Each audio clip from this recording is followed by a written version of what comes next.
Hi guys, I hope कि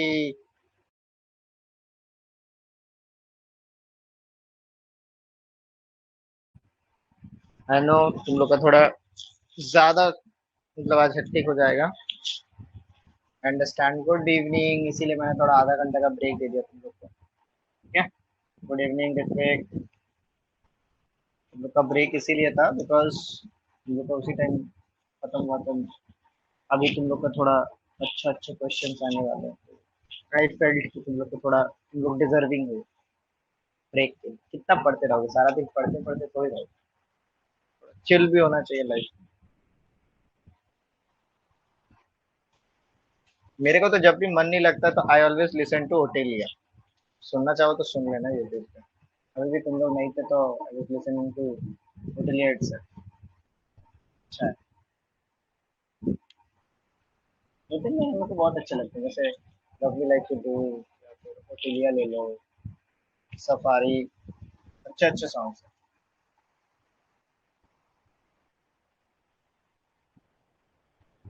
चलो जल्दी जल्दी सब लोग को ज्वाइन करने बोलो, ठीक है। We are already going late.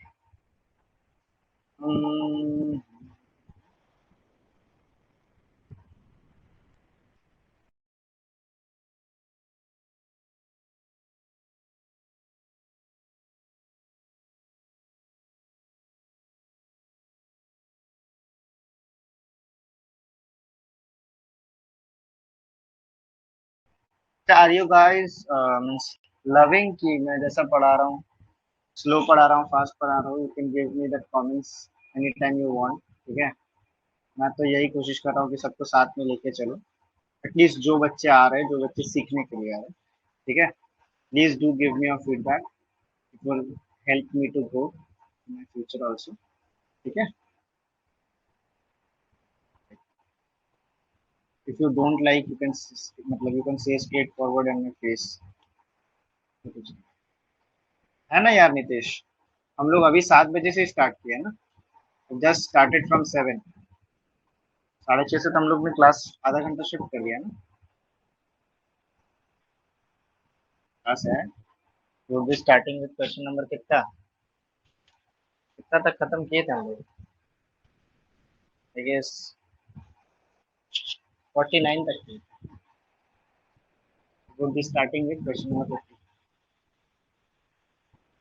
ठीक है। आगे लोग आगे 18 पीपल्स कैन अंडरस्टैंड यार। 49, हाँ 49। 50 से स्टार्ट करेंगे। चलिए शुरू कर। वीडियो नॉट मैंने स्टार्ट नहीं किया यार। Rahul we have not started yet, so इसीलिए मतलब वीडियो विजिबल नहीं है। Just waiting for you all, क्योंकि आई होप कुछ बच्चे ऐसे भी हैं जो कि पूरा थक मतलब पूरा ज्यादा थक चुके हैं। सही बात है। थोड़ा 1 मिनट के लिए हम लोग थोड़ा बात करना चाहो तो बात कर लो, then we will be start. 1 डेढ़ मिनट के लिए तो want to ask me anything, कुछ भी।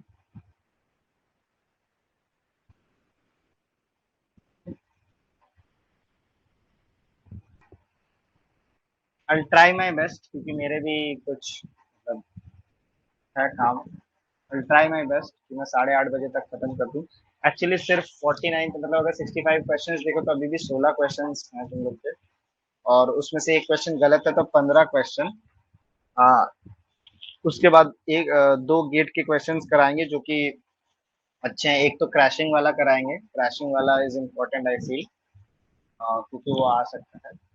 और दूसरा तुम लोग ने जो बोला था ना वो मीन अराइवल वाला, वो एक करा देंगे। तो दो क्वेश्चन, सो बेसिकली तुम लोग के पास 17 क्वेश्चन हो गए। ट्राई माई लेवल बेस्ट कि मैं 17 क्वेश्चन को निपटा दूँ 1.5 घंटे, ठीक है। तो चलिए शुरू करते हैं कार्यक्रम, ठीक है। Hi guys, this is Rohit Kumar Mandal, secured an All India rank of 17 in GATE 2024 mining engineering. I've done my graduation BTech in mining engineering from IIT ISM Dhanbad. बस इतना ही है, ठीक है। आगे बढ़ते हैं अब। We have already done till question number 49 in lecture 3. Today this would be our lecture 4, ठीक है। अभी तक के लिए 93 के लिए। Thanks thanks thanks.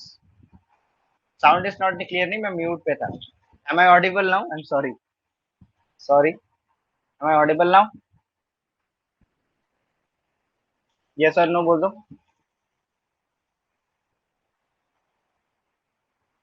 अब वॉइस आ रही है? वेल एनफ,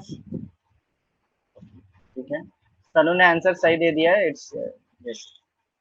सनु ने आंसर ऑलरेडी ऑप्शन का बी दे दिया है, सही है, जो कि आंसर बिल्कुल सही है, ठीक है।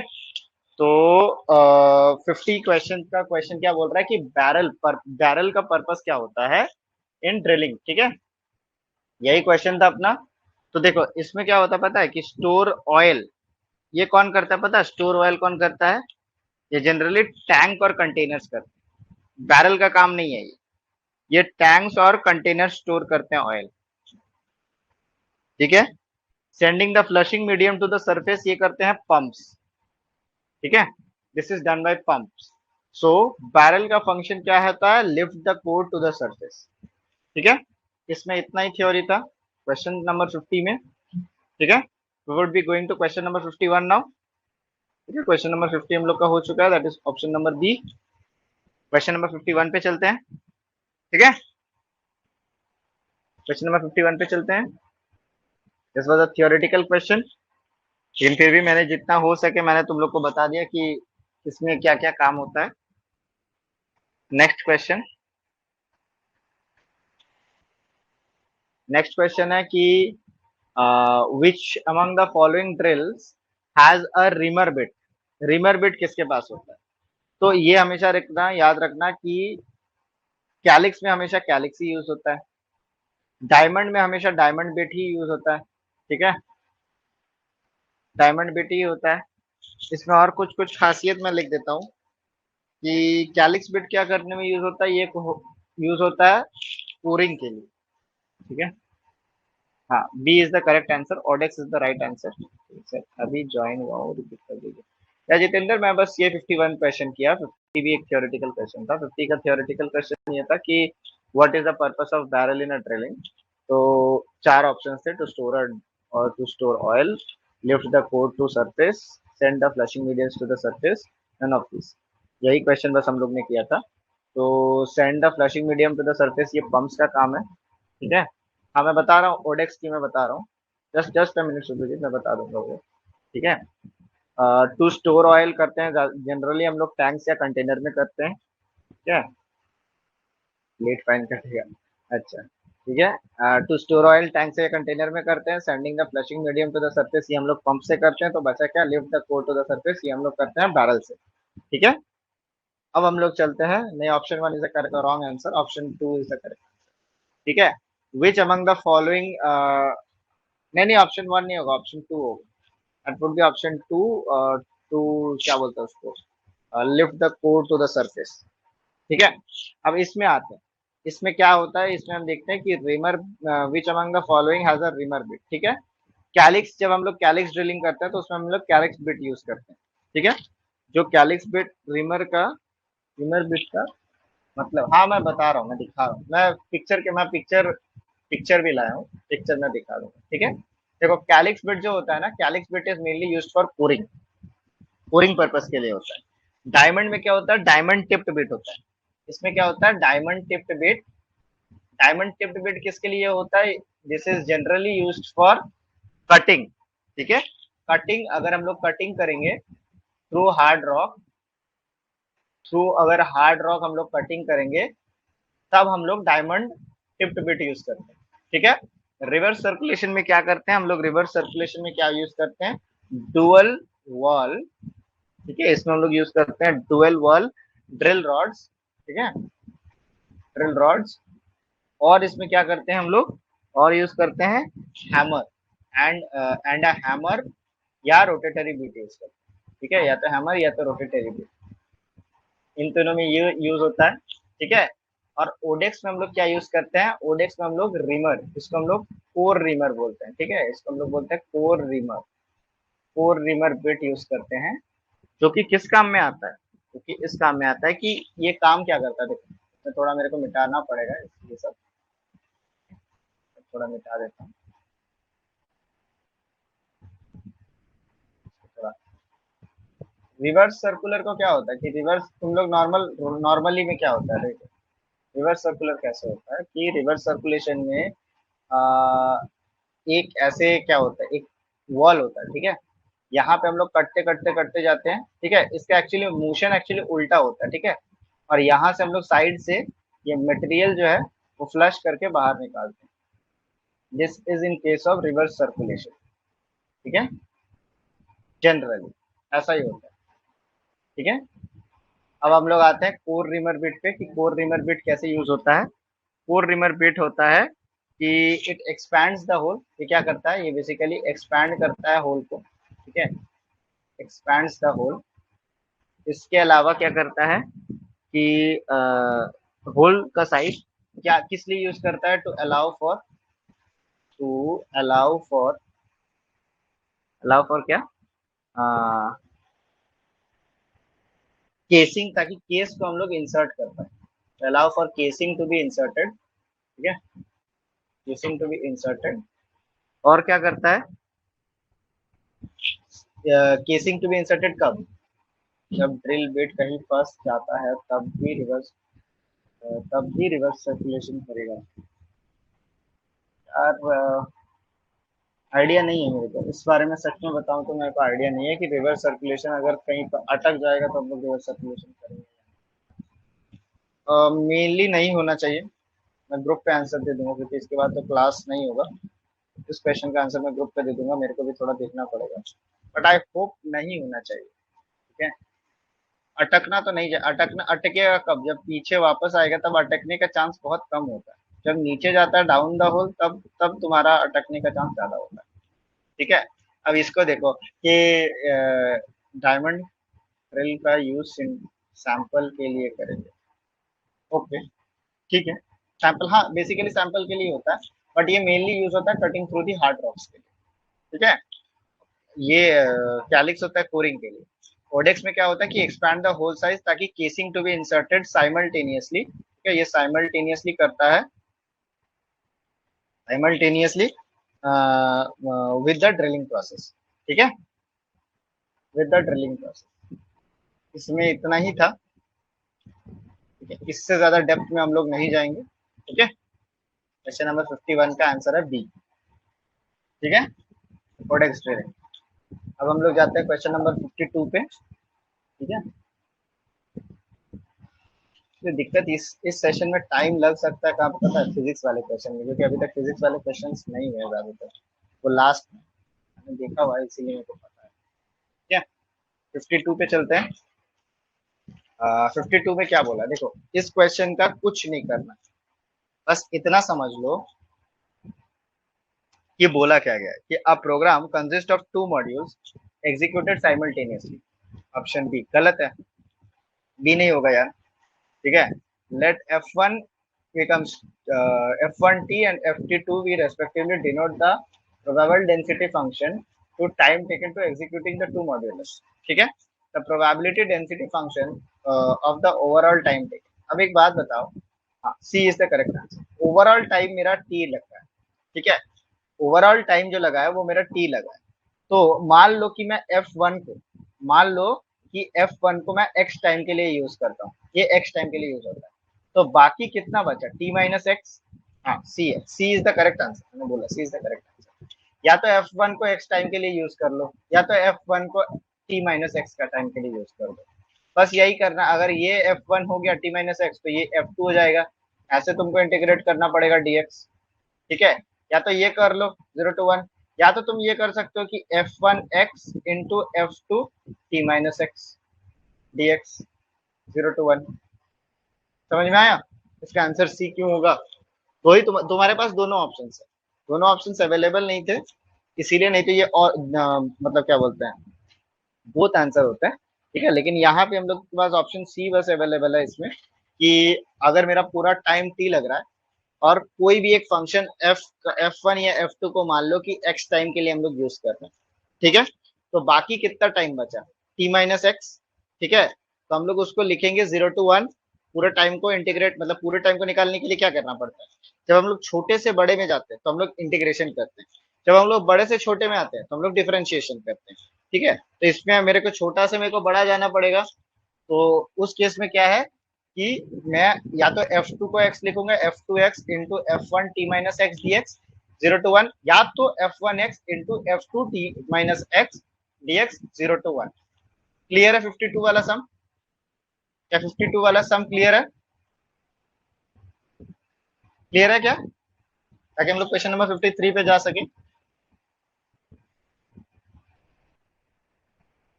क्लियर है?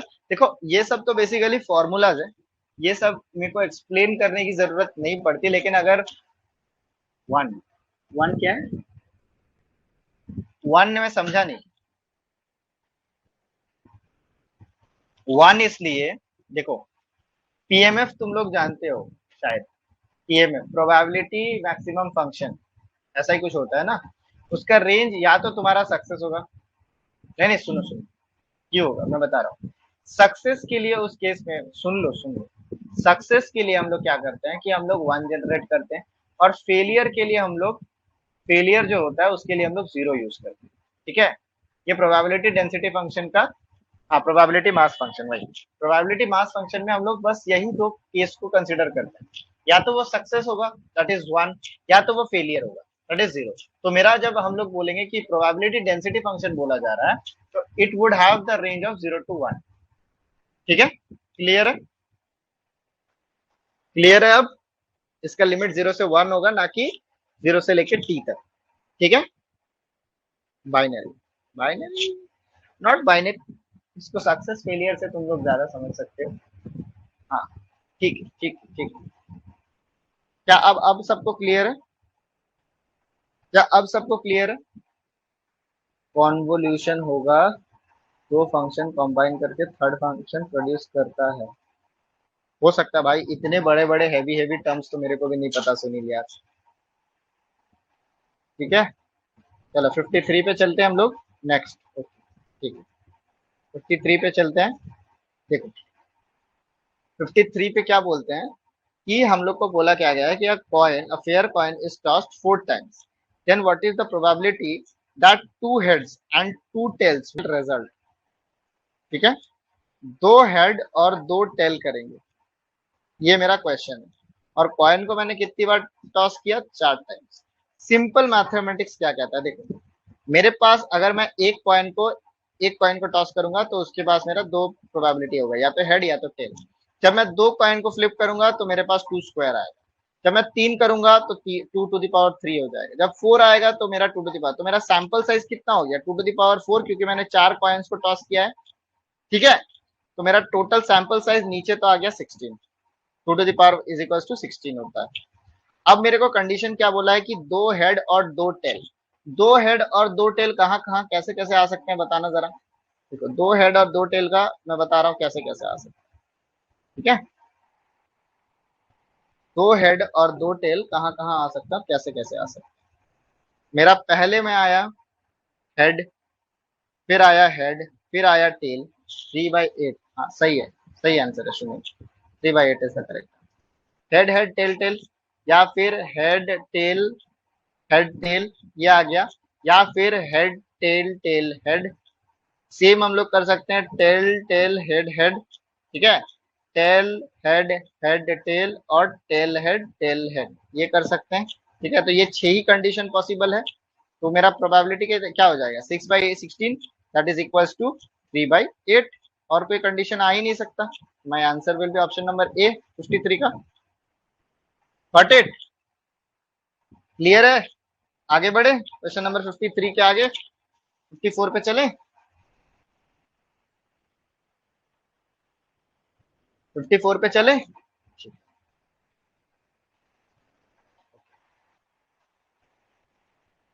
ठीक ठीक है ठीक। देखो इसमें क्या बोला गया है, इसमें क्या बोला गया है कि मेरे पास चार गेट्स है। ठीक है, चार गेट्स हैं, ऑपरेट इंडिपेंडेंटली, मतलब ए के साथ बी नहीं है, मतलब ए के साथ कोई कनेक्टेड नहीं है कि ये बंद हुआ तो ये भी बंद होगा या खुला होगा, ऐसा कुछ कंडीशन नहीं है। ठीक है, the probability of failure of each gate is 0.2। Gate 1 fail हो चुका है, then what is the probability that both the gates 2 and 3 will also fail. अब ये तो दोनों इंडिपेंडेंट इवेंट है। ठीक है, तो गेट का बी का फेलियर होने का चांस क्या है, गेट बी का फेलियर,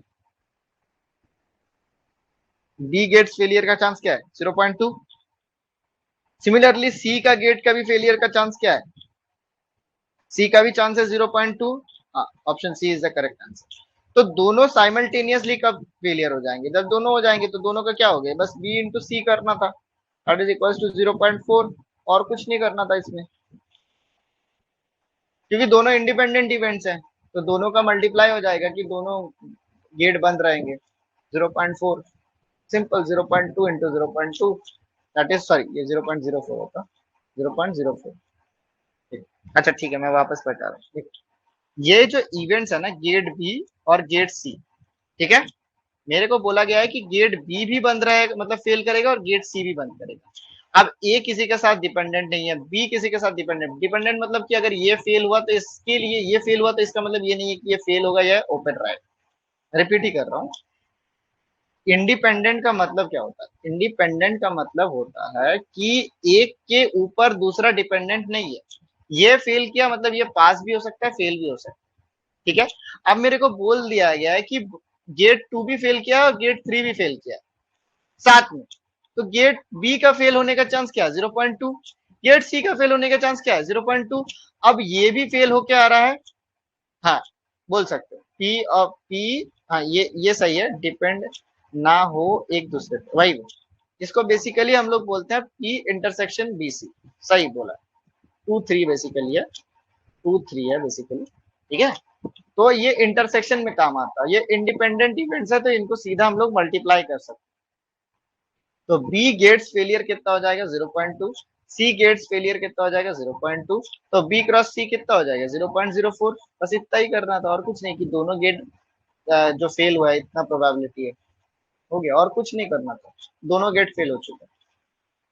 तो is also very simple sir, gate 1 के 0.2 है ना, गेट देखो मेरे को बोला है कि गेट 1 फेल किया है, ओके, गेट 1 मेरे को बोला गया है कि फेल किया है, दैट्स 100% ट्रू। लेकिन मेरे से पूछा क्या है कि probability of both B and two, मतलब 2 and 3 विल फेल, मेरे को बस 2 और 3 के लिए निकालना है। अगर वो मेरे को बोलता 1 2 और 3 के लिए निकालना, तो आंसर होता 0.008, लेकिन वो बोला है कि बस 2 और 3 के लिए करना है, तो दैट वुड बी 0.04, सिंपल। ठीक है, 54 का आंसर है सी। चलते हैं हम लोग नेक्स्ट क्वेश्चन की ओर। ठीक है, नेक्स्ट क्वेश्चन पे चले। 3 इंटू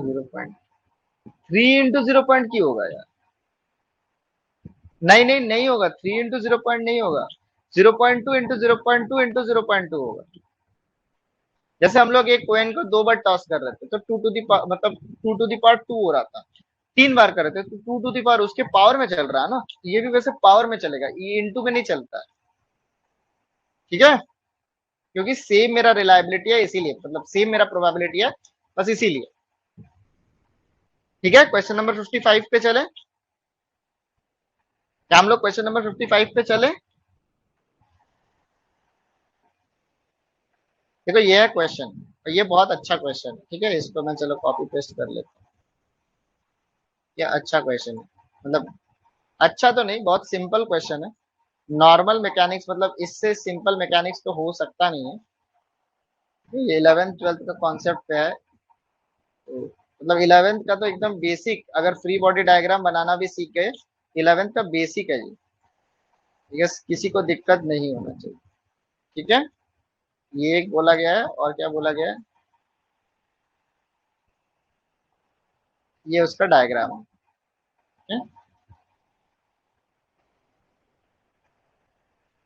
ये मेरे को बोला गया है।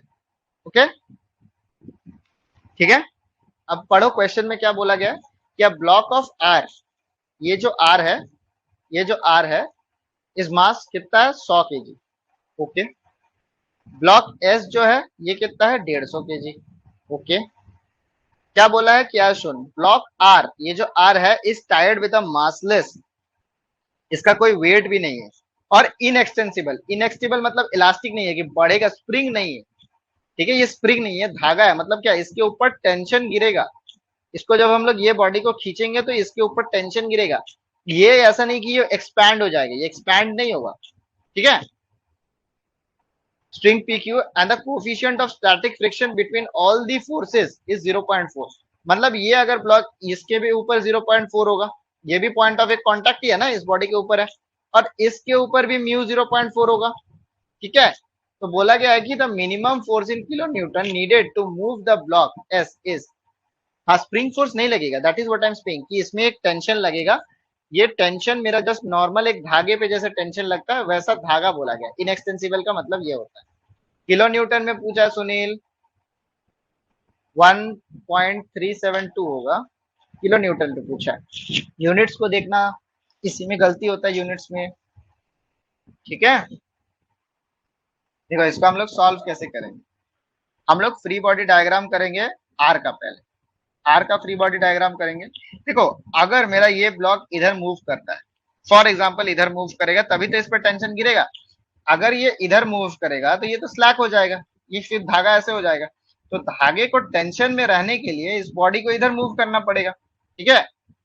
अगर ये टेंशन फोर्स इधर हो रहा है तो मेरा फ्रिक्शनल फोर्स सामने की तरफ जनरेट होगा, म्यू एम जी, है कि नहीं, इधर मेरा अगर टेंशन लग रहा है तो इधर कितना लगेगा, म्यू एम जी, है कि नहीं, इसमें मान लो स्मॉल एम, ये मेरा आर के लिए free body diagram. Similarly S के लिए क्या होगा, एस के लिए क्या है ना कि इस आर का भी बॉडी एक मतलब वेट नीचे आएगा, ये अगर एम है ये स्मॉल एम है, तो मेरा टोटल, सर मैकेनिक्स सर इसी ने अच्छे से पढ़ाया नहीं सर, तो यूट्यूब का लेक्चर वो तो बता दीजिए सर, मेरा देख लो, मैं तो नॉर्मल करा दूंगा, अगर तुमको मेरा अच्छा लगे तो मैं मेरा कर लेना, ठीक है। ये मान लो स्मॉल एम है, ये मतलब मान लो क्या, ये स्मॉल एम है, ये कैपिटल एम, अब इसका भी सेंटर ऑफ मास, और इसका मतलब जब हम लोग एस को कंसिडर करेंगे तब हम लोग आर को भी कंसिडर करेंगे, क्योंकि ये इसके ऊपर ही रेस्ट कर रहा है, ताजा होल बॉडी मूव करेगा, है कि नहीं। अब क्या था, हाँ 1.37 किलोमीटर, गुड। तो मेरा अब टोटल मास कितना हो गया इस बॉडी के लिए, जब हम एस को कंसिडर करेंगे, that is M plus small M, है कि नहीं, एम प्लस स्मॉल एम। अब मेरे को इस फ्री बॉडी डायग्राम में पता है कि मेरा एक फ्रिक्शन इधर म्यू एम जी लग रहा था, इस ब्लॉक को इस तरफ म्यू एम जी लग रहा था, अरे यूट्यूब पे आ जाएगा भाई कुछ दिन बाद, तुम जाओ, सबर रहो थोड़ा, ठीक है, ठीक है। और ये इधर क्या हो जाएगा, इधर अगर ये देखो, ये बॉडी अगर इसका फ्रिक्शन इधर लग रहा है, इस बॉडी का इसके ऊपर फ्रिक्शन इधर लग रहा है, तो मैं बोल सकता हूं कि एस का फ्रिक्शन इस बॉडी के लिए इधर आएगा, ये बॉडी इधर फ्रिक्शन लगा के स्लिप करके चल रहा है, तो ये बॉडी के लिए क्या होगा कि इधर फ्रिक्शन लगेगा, ये रोकने के लिए, इसी बॉडी को यहाँ पे रोकने के लिए इधर फ्रिक्शन लगाने का कोशिश करेगा, तो इस बॉडी के लिए मेरा म्यू एम जी इधर काम करेगा, आर के लिए अगर मेरा इस साइड कंसिडर हो रहा था तो मेरा इस बॉडी के लिए म्यू एम जी इधर कंसिडर करेगा, ठीक है। और इस बॉडी को अगर मैं एफ इधर दे रहा हूं, इस बॉडी का मैं एफ इधर दे रहा हूं, तो ये फ्रिक्शन क्या करेगा, ये फ्रिक्शन मेरे को रोकने का कोशिश करेगा, तो यहाँ पे एक mu capital M plus M G काम करेगा, है कि नहीं, इतना काम करेगा। तो एफ का अब मेरे को ये ब्लॉक से क्या पता चल, ये ब्लॉक से मेरे को पता चल रहा है कि एफ का वैल्यू क्या होगा, एफ का वैल्यू हो जाएगा mu M G plus mu into capital M plus small M into G, ठीक है। बस put the value get the result, हो गया मेरा, सॉल्व तो हो ही चुका है। एफ कितना आ जाएगा, एफ आ जाएगा 0, मैं म्यू और जी को कॉमन ले रहा हूं, तो 0.4 into 9.8 into M plus capital M plus M, ठीक है। तो ये हो जाएगा 0.4 इंटू 9.8 प्लस इंटू कितना हो जाएगा, ये 100 है, ये 150 है, ये 100 है, मतलब हो गया 350 केजी, ठीक है। ये मेरा कितने में आएगा, ये न्यूटन में आएगा, डिवाइडेड बाय 1000 कर देते हैं हम लोग, ताकि ये किलो न्यूटन में एक ही बार में आ जाए, इसको सॉल्व करोगे तो आ जाएगा 1.372 किलो न्यूटन। क्लियर है, क्या ये सवाल क्लियर है तुम लोग को, फिजिक्स का, इंजीनियरिंग मैकेनिक्स का, is this clear to you all.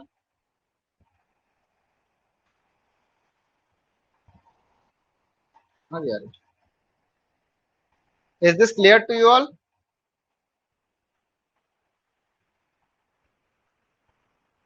हाँ, एस पर फ्रिक्शन फोर्स नहीं समझ में आया। एस पर फ्रिक्शन, अच्छा देखो देखो देखो देखो, ठीक ठीक। आर पे तो आ गया ना, आर में किधर फ्रिक्शन लग रहा है इतना तो पता चल गया ना। आर पे पता चल गया था हमको। देखो, आर का फ्री बॉडी जब हम लोग डायग्राम करेंगे, इधर मेरा क्या लग रहा था, टेंशन। तो मेरे को ये ब्लॉक फ्रिक्शन, अगर ये बॉडी इधर मूव करना चाहेगा तो फ्रिक्शन इसको बचा के रखेगा, ये म्यू एम जी है, ये आर है, ठीक है। अब अब क्या है कि तुम ये देखो, ये एस है, ठीक है, ये एस है। अब एस के ऊपर देखो, एस के ऊपर, एस के ऊपर क्या है कि ये बॉडी, ये जो आर है ना, ये आर इधर सरकना चाह रहा है, ये इधर सरकना चाह रहा है, क्योंकि म्यू एम जी इधर लग रहा है, ये बॉडी इधर सरकना चाहेगा, इधर मूव करना चाहेगा। तो ये बॉडी क्या करेगा, ये भी फ्रिक्शन, इसके ऊपर भी फ्रिक्शन है ना, तो इसका फ्रिक्शन क्या करेगा, इसको बचा के रखेगा कि तू भाई इधर मत जा तू, ठीक है। जितना ये इधर फ्रिक्शन से जाना चाहेगा, उतना ही फ्रिक्शन ये अप्लाई करेगा कि भाई तू मत जा उधर। तो इधर क्या हो जाएगा, एस के ऊपर अगर हम लोग सिर्फ देखेंगे तो एक म्यू एम जी ऊपर लगेगा अपोजिट साइड में। अब समझ में आया। और एक नीचे क्या है कि इसके ऊपर एक आर था, तो ये अब कॉमन बॉडी बन चुका है। तो इधर एक और फ्रिक्शन काम करेगा, mu capital M plus small M into G, और इधर फोर्स काम कर रहा था। ये फोर्स के लिए ये फ्रिक्शन आ रहा है बस, ठीक है, कि ये फोर्स इधर इसको खींचना चाह रहा है, और ये फ्रिक्शन बोल रहा है नहीं भाई मैं तो इसको जाने नहीं दूंगा, तो इस पे जितना भी इधर खींच, मैं इसको इधर ही खींच लूंगा, ठीक है। ये mu into capital M plus small M into G. बस इसको सॉल्व कर लो, तुम लोग का आंसर आ जाएगा। गेट इतना ही पूछता है, इससे ज्यादा नहीं पूछता है। 11th कब, मतलब मैं तो बोलूंगा अगर 11th में कोई पढ़ा हो तो उसको ये सब सवाल तो फ्री बॉडी डायग्राम के बनने चाहिए, ये तो बहुत इजी हो। किसी को कोई और डाउट, किसी को डाउट और, किसी को और डाउट? नहीं, कोई और है जिसको डाउट है? आगे बढ़ते हैं फिर हम लोग क्वेश्चन नंबर 56 पे, ठीक है। 56 तो नहीं करेंगे क्योंकि 56 में क्वेश्चन गलत दिया हुआ है, क्वेश्चन इनवैलिड है। उसमें कुछ कुछ सोर्स गलत दिए हैं कि वो एक्चुअली बोलना क्या चाह रहा है, जहां से क्वेश्चन एक्चुअली उठाया होगा वहां से हम लोग कुछ, मतलब वहां पे कुछ मिसिंग हो रहा था, ए और म्यू में दोनों चीज मिसिंग थे, इसलिए हम लोग 56 को नहीं करेंगे, 56 में क्वेश्चन गलत है, ठीक है। हम लोग जाएंगे क्वेश्चन नंबर 57 पे। एच सी वर्मा और लगाओ। भाई यूरोडोव में नहीं जाना, यूरोडोव मैंने एडवांस जब दिया था यूरोडोव, तब भी मैंने उतना यूज नहीं किया था। तुम्हारा फिजिक्स का कॉन्सेप्ट क्लियर होना चाहिए। H C Verma, Aryan, Cengage भी कर लो, सेंगेज तो मोर देन एनफ है, इतना कर लोगे तो सही है। यूरोडोव बहुत हाई हो गया भाई, तुमको अगर एडवांस में ऑल इंडिया रैंक एक मतलब विद इन 3000 4000 चाहिए होगा तब तुम यूरोडोव करने जाओ, उतना नहीं करना भाई, यूरोडोव बहुत हाई लेवल का किताब है। ये सब मत पूछो भाई, 4 साल बीत गए एडवांस कैसे क्लियर हुआ था वो तो बस मेरे को पता है। सारा पेपर देने का मूड ही नहीं था, फिर भी मैं देख के आ गया था, मेरा निकल गया था। मेरा फिजिक्स केमिस्ट्री मैथ्स बायो चारों थे, ठीक है। हम लोग के इधर पे क्या होता है ना कि हम लोग इधर क्लास 11th 12th में, 11th 12th जब होता है तो हम लोग का फिजिक्स केमिस्ट्री और मैथ्स अकॉर्डिंग टू इधर सीबीएसई का, ठीक है, ये सर नहीं बता, सुनो सुनो, सीबीएसई में क्या था ना कि फिजिक्स केमिस्ट्री मैथ्स था, ठीक है, ये हम लोग का कंपलसरी रहता था, और इंग्लिश एक एक सब्जेक्ट, ठीक है, मतलब लैंग्वेज सब्जेक्ट। अब हम लोग का ऑप्शनल क्या रहता था, या तो बायो साइंस या तो कंप्यूटर साइंस, ठीक है, और एक लेना पड़ता था दैट इज फिजिकल एजुकेशन। ये भी मोड, मतलब ये 6 सब्जेक्ट लेना होता था, 6 सब्जेक्ट लेके पढ़ते हैं ना। तो मैं पी सी एम बी वाला हूँ, ठीक है? मेरा नीट में भी अच्छा रैंक था, लेकिन फिर मैं नीट में गया नहीं, मैं एडवांस दे के आ गया, मेरे को पता था, मतलब मैं उम्मीद नहीं किया था कि मेरा एडवांस निकल जाएगा। मेरा हर पेपर में ऐसा ही होता, मेरे को पता नहीं होता कि मेरा आ जाएगा, बट एट द एंड मेरा रिजल्ट आ जाता है, नहीं पता कैसे, भगवान भरोसे चला जाता है, ठीक है, और कुछ नहीं, ठीक है। चलो हो गया, बकवास बहुत हो गया। अब चलते हैं हम लोग 57 क्वेश्चन पे। देखो 56 को मैंने कट कर दिया क्योंकि 56 क्वेश्चन गलत है, ठीक है। क्वेश्चन नंबर 57 पे चलते हैं। ग्रेट नहीं हूँ, बस किस्मत। एक एक डायलॉग है ना, अल्लाह मेहरबान तो गधा पहलवान, वैसा हो जाता है मेरे साथ, और कुछ नहीं। तो निकलने से पहले सन्नाटा ही रहता है। अरे नहीं यार, हो जाता है, कैसे कैसे हो जाता है पता नहीं, ये नहीं निकली। ठीक है, चलो 57 करते हैं अब हम लोग। ठीक है। बहन से- अरे महान वहान कुछ नहीं है भाई, किस्मत का देन है। वो तो मैं बोल ही रहा हूँ कि किस्मत मेरे साथ है, बस इसीलिए। ठीक है, फिर लपेटता है, फिर लपेट लेता है। अरे देखो 57 क्या बोल रहा है, a particle has a straight line motion as per equation option C. Sanu Sanu option C, very good good. मैं वेस्ट बंगाल दुर्गापुर से हूँ कुंदन, मैं वेस्ट बंगाल दुर्गापुर से। A particle has a straight line motion as per equation t cube minus 2 square minus 4 with x in meter and t in seconds. After 2 seconds from start, what is the acceleration? Acceleration के लिए हम लोग क्या करना होता है, दो बार differentiate करना होता है। ठीक है, हम लोग को एक्सेलरेशन के लिए क्या करना होता है, दो बार डिफरेंशिएट करना होता है। तो D x by D T कितना हो जाएगा, 3t स्क्वायर -4t घर से। अरे तू इधर का देख ले जितेंद्र, इधर देख ले। ठीक है, ये हो जाएगा मेरा एक बार dx by D T, T square x by D T square क्या आएगा, 6t - 4। ये मेरे को बोला है, मेरे को बोला है 2 सेकंड बाद इसका एक्सेलरेशन कितना होगा, इसमें t इक्वल टू 2 पुट कर देंगे, कितना आएगा 12 - 4, this would give me 8 metre per second square. मतलब दो बातों क्वेश्चन हो गया, दूध भात क्वेश्चन हो गया। 57 का सी। ठीक है, 57 का सी, बहुत इजी था ये सवाल। ठीक है, ठीक है, चलो आगे बढ़ते हैं। सेम सवाल ऑलमोस्ट जितना हम लोग प्रीवियसली कर रहे थे, ऐसा क्वेश्चन। ये सेम सवाल है, देखो इसमें क्या बोला है कि if you desire to withdraw the following amount over the next 5 years from a savings account that earn 7% interest computed annually. ठीक है, how much do you need to deposit now, मतलब मेरे को एनपीवी निकालना था। अगर यही बोलता how much do you save after 5 years, तो ये मेरा फ्यूचर वैल्यू हो जाता। लेकिन बोल रहा है कि how much do you need to deposit now, इसमें क्या हो जाएगा एनपीवी। एनपीवी क्या हो जाएगा, सिमिलर साल देख लेना, यहाँ पे ये गलती मत कर देना कि कौन से साल के लिए बोला है। ये हो जाएगा, और इंटरेस्ट क्या है 7%। ठीक है, तो ये हो जाएगा 2000 बाई 1.07 स्क्वायर प्लस 3000। ठीक है, 1.07 का होल क्यूब प्लस 6000 बाय 1.07 का whole to the power 4 plus 8000। ठीक है, 1.07 टू द पावर 5।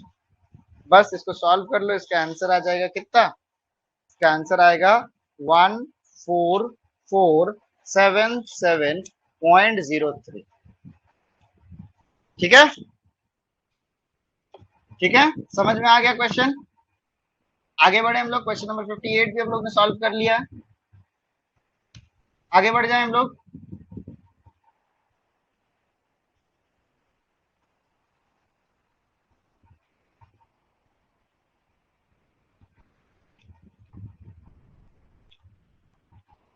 क्या हम लोग आगे बढ़ जाएं?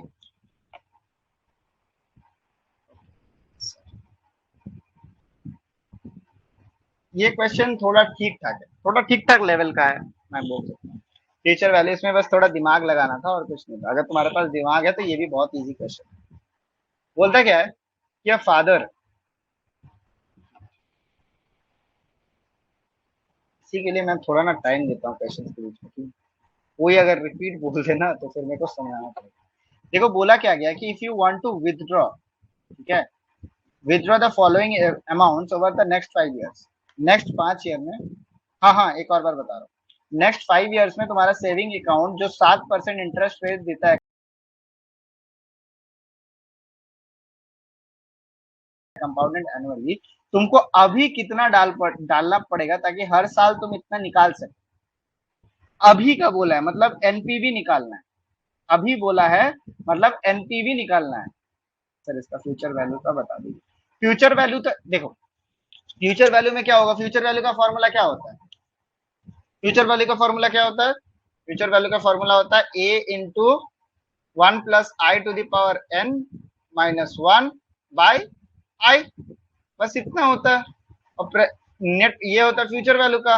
नेट प्रेजेंट वैल्यू का क्या होता है, नेट प्रेजेंट वैल्यू का फॉर्मूला होता है A into 1 + i⁻n -1 by 1 + i⁻n into I, बस इतना ही डिफरेंस होता है और कुछ नहीं होता है।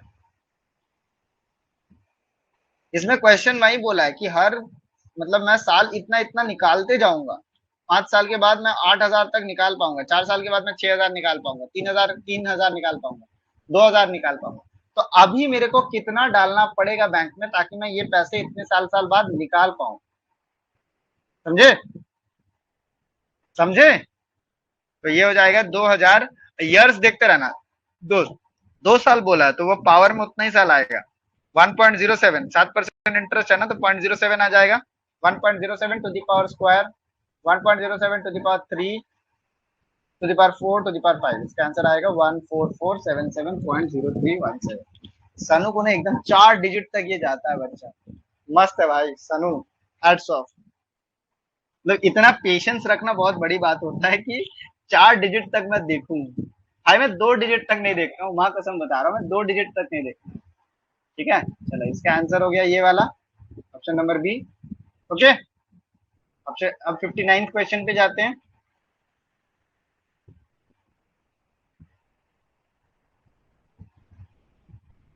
और भी, अरे यार वो तो ऑब्वियस ही है कि और भी।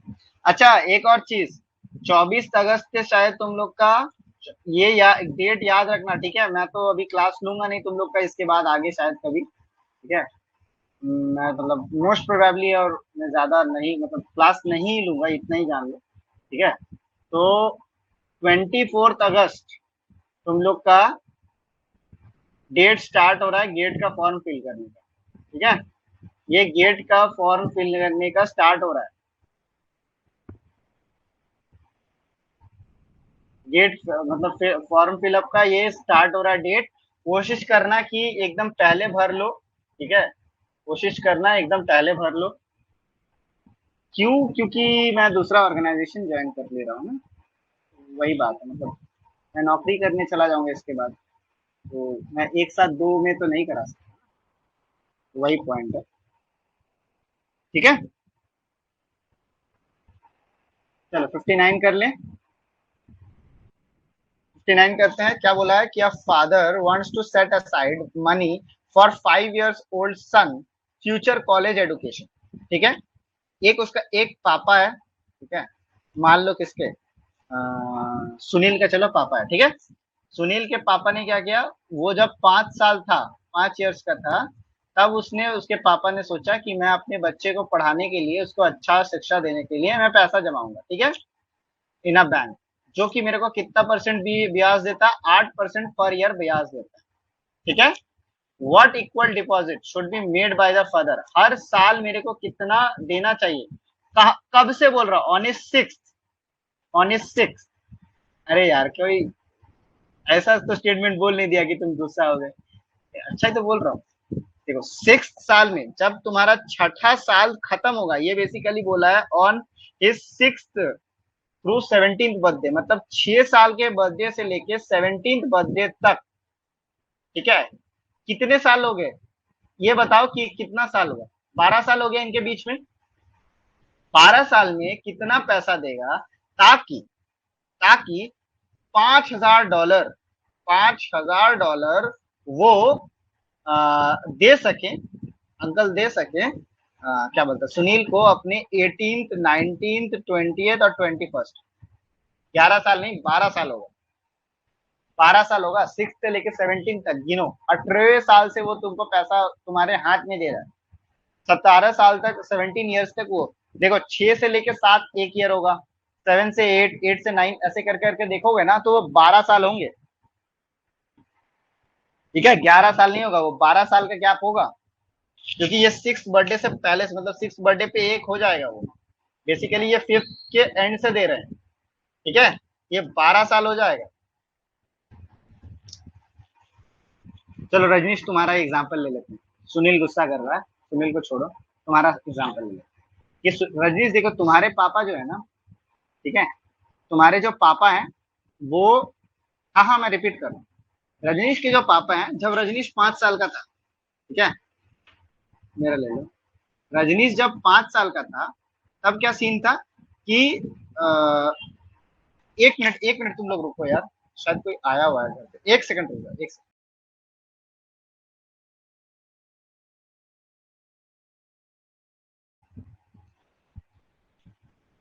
ठीक है, देखो अब क्या है ना कि रजनीश के पापा, जब रजनीश 5 साल का था तब से उसके फ्यूचर एडुकेशन के लिए ना क्या कर रहा है कि पैसा, बोला कि मैं सेविंग्स करूंगा, जब 5 साल का था तब से, मतलब 5th ईयर ऑनवर्ड्स। तो मनी अब क्या कर रहा है ना कि वो जिस बैंक में पैसा डाल रहे हैं, ठीक है, उसमें मेरे को 8% एनुअल, क्या बोलते हैं, इंटरेस्ट मेरे को मिल रहा है, 8% का जो ब्याज मिल रहा है हर साल मेरे को 8% पर एनम मिल रहा है, ठीक है। अब क्या कर रहा है कि उसके पापा जो है वो हर साल सेम मनी डाल रहे हैं, कि आज मान लो मैं 100 रुपए डाला तो अगले साल भी मैं 100 रुपए ही डालूंगा, ऐसा सीन, ठीक है। अब क्या करना है कि वो बोलना ये चाह रहे हैं कि जब, मतलब अब क्या है कि ये सिलसिला कब तक रहेगा, जब वो 70वां साल तक चलेगा, उस टाइम तक उसके पापा पैसा जमा करते रहेंगे, ताकि $5,000 वो अपने बेटे को, मतलब रजनीश को $5,000 18वां, 19वां, 20वां और 21वां अपने बर्थडे पे वो 5,000 इन चारों साल में दे सके। समझे? समझ में आया? ये चीज तो समझ में आ गया होगा तुम लोग को।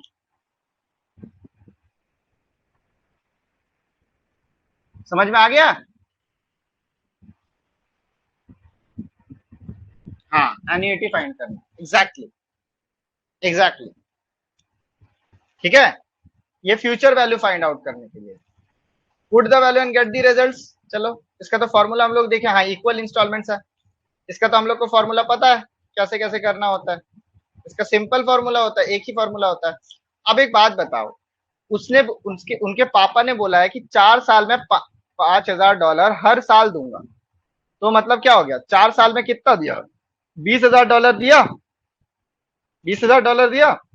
तो 20,000 इक्वल्स टू कितना हो जाएगा, ये मेरा फ्यूचर वैल्यू है, A is equals to 1 + i to the power n, 8% का ब्याज दिया है, ठीक है, टू द पावर n, मतलब n कितना हो जाएगा, 12%, ये 1.08 हो जाएगा, ठीक है, और ये 12 हो जाएगा, n -1 बाई 1.08, नहीं सिर्फ बाय आई होता है ना, बाय आई होता है तो ये 0.8 हो जाएगा सिर्फ, ठीक है। वैल्यू निकालो, वैल्यू निकालो कितना आएगा देखो, 980, 985 के आसपास नहीं निकलना, 972 के आसपास निकलना चाहिए। इसका आंसर जो आएगा, ये आएगा तुम्हारा 972.56, ठीक है, कैलकुलेट करके देख लेना, इसका आंसर आएगा 972.56, 872। कैलकुलेट कहीं पे किया है क्या? एक मिनट देख लेते हैं, कैलकुलेट कर लेते हैं। अरे तो एक साल के लिए $5,000 दे रहे हैं, 4 साल के लिए कितना देंगे, 4 साल के लिए कितना देंगे, एक साल में 5,000, 4 साल में 20,000, है कि नहीं? तो कैलकुलेट कर लेते हैं, 20,000 इंटू 0.08, ठीक है, ये आ गया, ये आ गया। अब इसमें हम लोग क्या करेंगे, डिवाइडेड बाय कितना है, 1.08 टू द पावर 12 है ना, पावर 12 -1,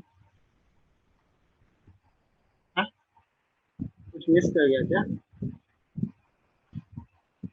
मिस कर गया क्या, 1.08 टू द पावर 12 कितना होता है, -1 कितना होता है, 1.518, मतलब 1.52, तो 1600 1600 डिवाइडेड बाय 1.52, इसका वैल्यू कितना आएगा? 1052 आ रहा है यार। कुछ तो हम लोग ने गलती किया है। क्या गलती कर दिया भाई?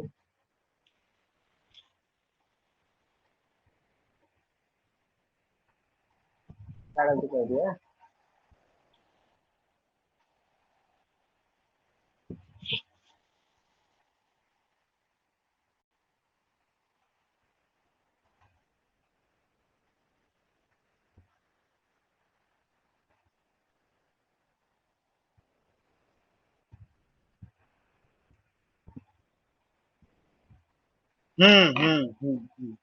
अच्छा अच्छा अच्छा, sorry sorry sorry sorry, my mistake. इसमें एक गलती मैंने कर दिया दूसरा। एक मिनट, एक मिनट। अरे यार, सॉरी सॉरी सॉरी सॉरी। ये देखो, इतना बार सॉल्व करने के बाद भी ना यही चीज होता है कि हड़बड़ी में ही गलती होता है। ठीक है, देखो इसमें क्या करना होता है ना कि देखो, पहले मेरे को एनपीवी निकालना होगा, ठीक है, कि कितना मेरा पैसा होगा टोटल। देखो, एनपीवी का क्या हो गया? A into 1 + i to the power n minus 1 by 1 + i to the power n into I. ये मेरे को अभी से जमाना पड़ेगा। तो मेरा एनपीवी क्या निकलेगा? एनपीवी में 5000 डालूंगा इसमें, ठीक है, 5000 आ रहा है। तो ये वैल्यू मेरा टोटल कितना हो जाएगा? 16,000 समथिंग। इतना मेरा हो रहा है, ठीक है, इतना मेरा हो रहा है। अब ये जो वैल्यू है 16560.68, इसको हम लोग फ्यूचर वैल्यू के टर्म्स में डालेंगे। और यहां से मैंने गलती करना स्टार्ट किया था। इस वैल्यू को एग्जैक्टली इस वैल्यू को पुट करना था, मतलब यहां से मेरे को पुट करना था। यहाँ पे 12 माइनस 1 और इसमें हो जाएगा 1.08। तो हम लोग 12 से करेंगे तो आएगा, ए का वैल्यू कितना आ जाएगा? ए का वैल्यू आ जाएगा 872.67। इसमें थोड़ा गलती कर दिया था, पहले ही मैंने वो 50,000 इंटू वो कर दिया था, सॉरी, ठीक है, पहले ही मैंने 50,000 इंटू वो कर दिया था, 5,000 इंटू 4। एक्चुअली ये जो ब्याज होगा इसका ब्याज भी लगेगा। सही लिखा है किसी ने, सनु नहीं लिखा है शायद। गुड गुड गुड सनु, गलती सही सही ढूंढ ली। 5,000 रिमिट अमाउंट पर इंटरेस्ट तो मिलेगा। हाँ, सही है, क्लियर है, बढ़िया, गुड गुड। तो एक बार कैलकुलेशन समझा दिए। देखो, मैं 5,000 निकालने वाला हूँ, ठीक है, 5,000 तो मैं निकालूंगा, ठीक है। तो बेसिकली क्या होगा कि मैं हर एक साल 5,000 करके निकालते जाऊंगा, ठीक है, जितना भी होगा। पीछे आ जा भाई, तो यहाँ पे 5,000 होगा, यहाँ पे बेसिकली ये 4 होगा, क्योंकि मैं 4 साल निकाल रहा हूँ। तो उस पर भी इंटरेस्ट लगेगा, वो 20,000 नहीं होगा, ये 20,000 नहीं होगा, ये 5,000 पे मेरा वैल्यू होगा कि 5,000 पे कितना पैसा जा रहा है। तो ये हो जाएगा 1.08 टू दी पावर 4 माइनस 1, क्योंकि 4 साल के लिए निकालूंगा मैं, इसके ऊपर भी तो इंटरेस्ट लगेगा, divided by 1.08 to the power 4, ठीक है। इसका नेट प्रेजेंट वैल्यू ही निकाल रहा हूं मैं, कि 4 साल में कितना खर्चा होगा, उसका वैल्यू कितना हो जाएगा, वो मैं नेट प्रेजेंट वैल्यू पे निकाल रहा हूँ। इंटू 0.08 निकाल हो जाएगा, ठीक है। तो ये जो वैल्यू आएगा, ये वैल्यू आएगा 20,000 ना आके, हम लोग डायरेक्ट कर ले रहे थे कि 4 साल के लिए 20,000 आएगा, तो 20,000 ना आके 16,560.68 रुपीज आएगा, ठीक है। अब उसको बस इस, अब ये मेरा फ्यूचर वैल्यू है। अब मेरे को जो अमाउंट है कि अभी मेरे को कितना डालना चाहिए, ठीक है, वो निकालना है। अब उसको बस फ्यूचर वैल्यू के टर्म्स में पुट कर दो। मैं बस ये स्टेप को ना करके, मतलब ये स्टेप मैं मिस करके मैं डायरेक्ट उसको 20,000 लिख दिया था। लेकिन 5,000 जब वो निकालेगा तो जो रिमेनिंग अमाउंट है उस पर भी तो टैक्स लगेगा, इसीलिए ये फॉर्मूला यूज होगा, ठीक है। मैं उसको डायरेक्ट निकाल रहा था, मतलब वो सेविंग्स में रह रहा है तो उस पर भी तो इंटरेस्ट लग के पैसा बढ़ेगा ना, तो कितना पैसा हो रहा है उस हिसाब से हम लोग देख रहे हैं, ठीक है, कूल। आगे बढ़े क्वेश्चन नंबर 60 पे। क्वेश्चन नंबर 60 पे बढ़े। अब हम डायरेक्ट 20,000 ले रहे थे, वो 20,000 नहीं होता, गलती यही पे हम लोग ने किया था। ठीक है, वेरी गुड सानू, गुड, सही है, बहुत बढ़िया, बहुत बढ़िया। क्वेश्चन नंबर 60 पे चलते हैं।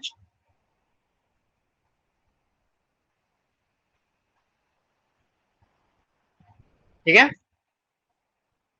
क्वेश्चन नंबर 60 क्या बोलता है कि इन्वेस्टमेंट प्लान, देखो जितेंद्र क्या है ना कि मेरा, देखो इसको इधर कर,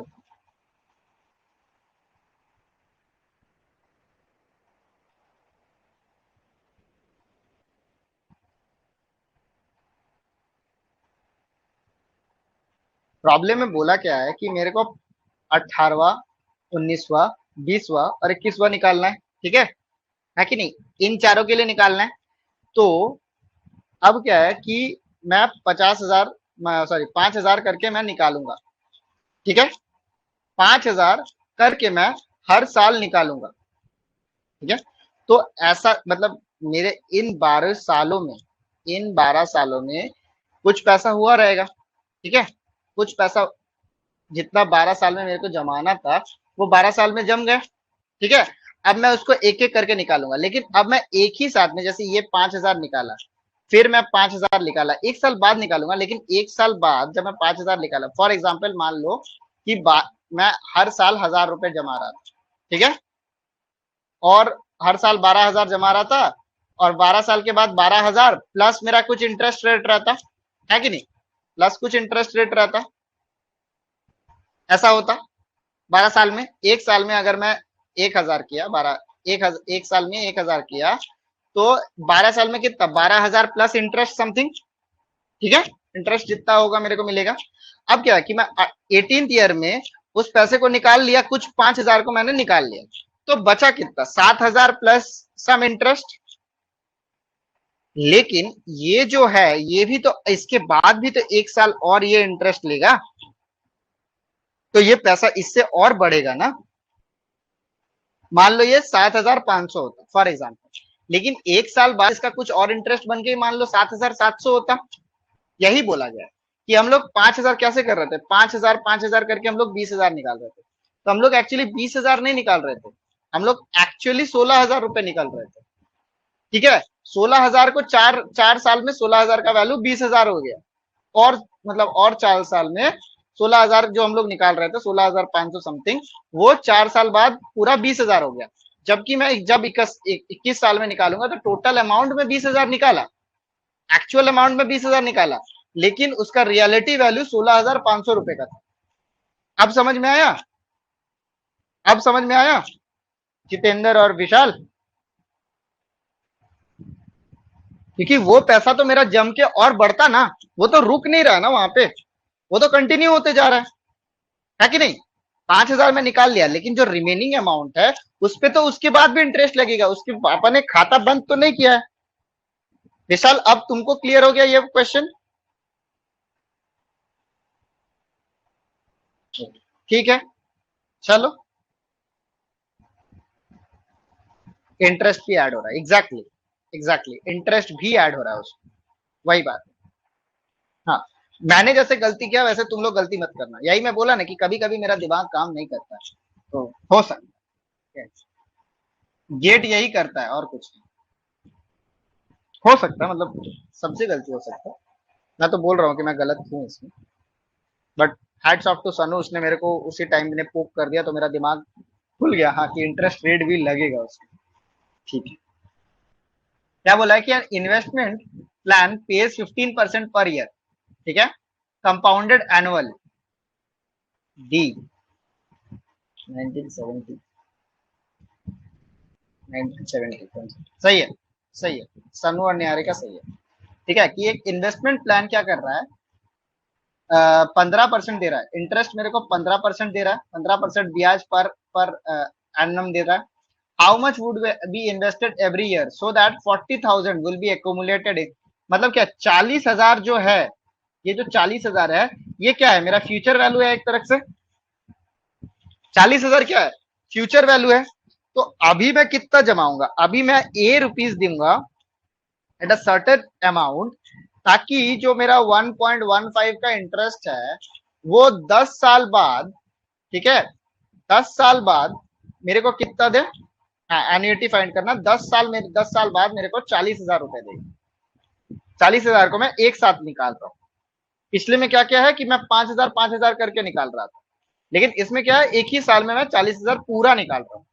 ठीक है, तो a into 1.15 to the power 10 - 1 by equal installment find करना। यस एग्जैक्टली, एन्युटी, इसका आंसर आ जाएगा ऑप्शन नंबर डी। ठीक है, आगे बढ़े, आगे बढ़े क्वेश्चन नंबर 61 पे।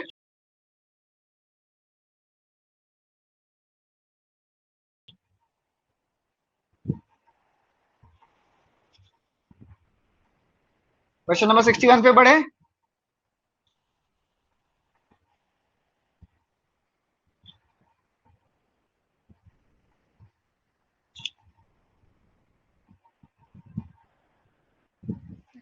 ठीक है, नेक्स्ट क्वेश्चन, चलो क्वेश्चन हम लोग चलते हैं 61 पे।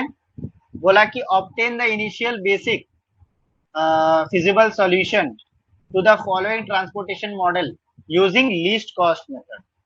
ठीक है, लीस्ट कॉस्ट मेथड पे हम लोग को करना पड़ेगा। तो पहले हम लोग देखेंगे क्या ये बैलेंस इक्वेशन है या नहीं, बैलेंस सप्लाई और सप्लाई मतलब सप्लाई है कि नहीं। यहाँ पे 10 10 10 टोटल कितना हो गया 30, यहाँ पे कितना हो गया 12 और 11 23 और 7 30। तो ये बैलेंस प्रॉब्लम है, ये बैलेंस ट्रांसपोर्टेशन है। ठीक है, मेरे को यहाँ पे डमी रो या डमी कॉलम नहीं ऐड करना पड़ेगा, ये डायरेक्ट है, डायरेक्ट है। अब क्या है कि ये मेरे को बोल दिया ये सब मेरे कॉस्ट है, ये सब तो मेरे पास कॉस्ट है। अब मेरे को इसको बनाना है। ठीक है, चलो मैं बनाता हूँ कहीं और पे, तो इरेज कर लेता हूँ। 100 सही है विशाल, गुड। ये सब क्वेश्चन बहुत इजी, मतलब बहुत फटाक से, जितना प्रैक्टिस रहेगा उतना तुम लोग को बनाने में इजी होगा। बैलेंस डिमांड, हाँ सही है, वैसा है, फटाफट सॉल्व करते हैं।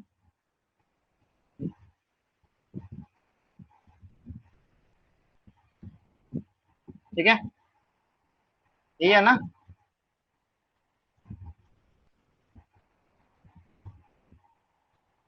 यही है। अब देखो इसमें क्या करना है, लीस्ट कॉस्ट मेथड, मतलब जहां पे सबसे कम पैसा सबसे पहले उसी को असाइन करेंगे। इस टेबल पे अगर तुम देखोगे तो सबसे कम पैसा किसमें है, ये वाले में। ठीक है, तो इसमें हम लोग 7 अलॉट कर देंगे, तो ये खत्म हो गया, ये भी खत्म हो गया क्योंकि ये 7 खत्म हो चुका है। और यहाँ पे 10 में से कितना बच गया, 3 बच गया। अब इन बचे हुए में ये भी कट गया, ये भी कट गया, इन बचे हुए में सबसे कम कॉस्ट कौन सा है, ये वाला। तो इसमें हम लोग कितना डाल देंगे, इसमें हम लोग कितना डालेंगे, सबसे मिनिमम क्या है 10। तो ये कट गया, तो ये भी कट गया, इसमें कितना बचा, 2 बच गया। ठीक है, अब इन चारों में देखना है, इन चारों में सबसे कम कौन सा है, ये वाला।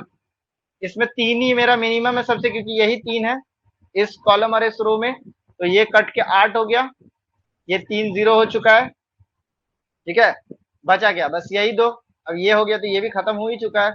इसमें 2 डाल देंगे, इसमें 8 डाल देंगे, जितना जितना बचा है। ठीक है, तो कॉस्ट कितना हो जाएगा, 7 × 1 प्लस 2 × 4 प्लस 2 × 10 प्लस 3 × 3 प्लस 8 × 7 हो जाएगा, 7 प्लस 8 प्लस 20 प्लस 9 प्लस 56।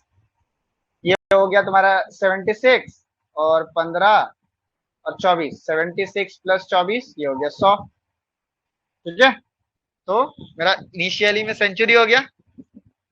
ठीक है, आगे बढ़े हम लोग, आगे बढ़ते हम लोग। क्वेश्चन नंबर 61 भी हो चुका है।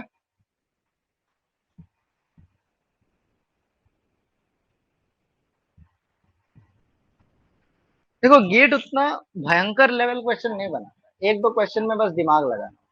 जैसे ये क्वेश्चन, ये क्वेश्चन में थोड़ा तुमको दिमाग लगाना।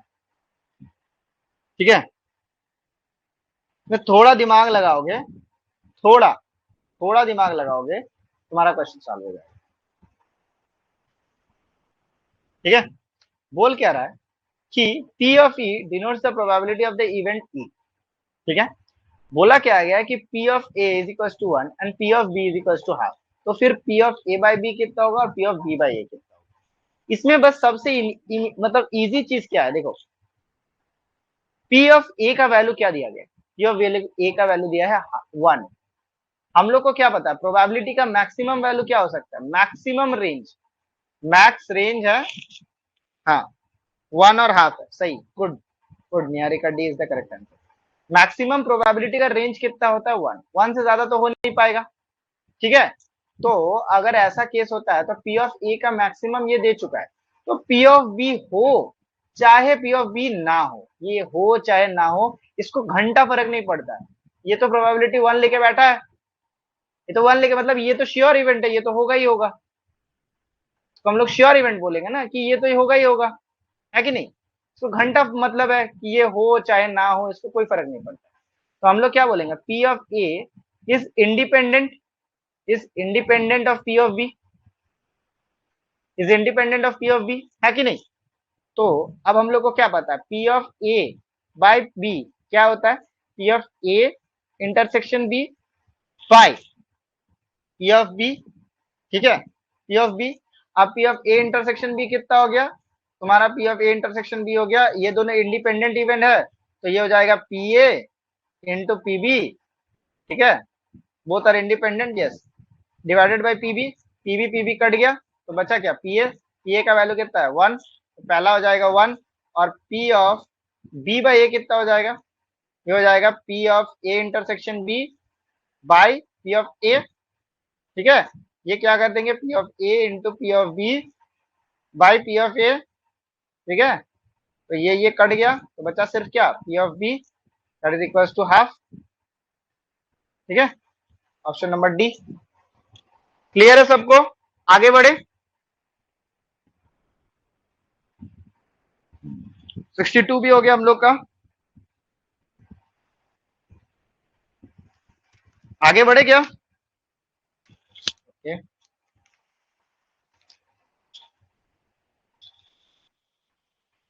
ओके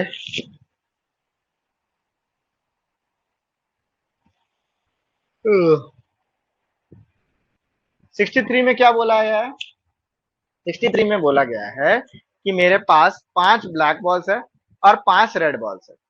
अब दो बॉल को मैं रैंडम पिक कर रहा हूं एक के बाद, मतलब मैं पहले एक बॉल को मतलब निकालूंगा, देखूंगा, ठीक है, विदाउट रिप्लेसमेंट, मतलब एक को मैं निकालूंगा देखूंगा और बाहर फेंकूंगा, उस बॉक्स के अंदर मैं नहीं डालूंगा, उसको बाहर फेंकूंगा, उसके बाद वापस यहां से एक मैं और बॉल निकालूंगा और मैं उसको चेक करूंगा। अब बोला है कि दोनों बॉल क्या है रेड होने चाहिए, तो पहला मेरा टोटल कितना बॉल हो गया 10, सैंपल स्पेस हो गया 10, ठीक है, 2/9 इज द करेक्ट आंसर, ठीक है, D is the correct answer. तो पहले में क्या हो जाएगा कि जब पहला कंडीशन हो जाएगा तो 5/10 हो जाएगा रेड बॉल निकालने का चांस। अब क्या है कि अब मेरे पास जब एक बॉल इसको निकाला रेड है तो मतलब क्या एक बॉल अब यहां से कम हो गया, तो इंटू क्या हो जाएगा, इंटू डिवाइडेड बाय 9 हो जाएगा, और और रेड बॉल्स अगर मैं पहले एक निकाल चुका हूं तो अब मेरे पास रेड बॉल्स कितने बचे हैं 4, तो 5/10 इंटू 4/9 यही हो जाएगा probability, that is 20/90 that is equal to 2/9, option number D. Very simple sum, बहुत सिंपल, बहुत लोग का आंसर आ गया, सुनील का आ गया, सनु का आ गया, सबका आ गया 4/9 सेकंड के लिए, हाँ बहुत सही है, बहुत सही है, 4-5 लोग ने आंसर बता दिया है, वेरी गुड वेरी गुड। 63 भी हो गया, 64 पे चले, 64 वाले सवाल पे चले।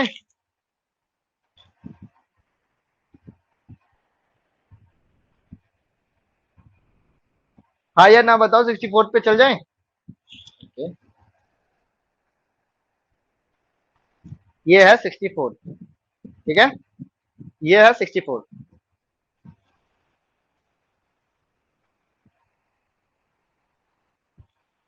64 वाला सवाल ये है, ठीक है, चलो इसको हम लोग दूसरे पेज पे बनाते हैं, अच्छा सवाल है। ये क्या हो रहा है, अच्छा पेन यहीं पर आ गया था,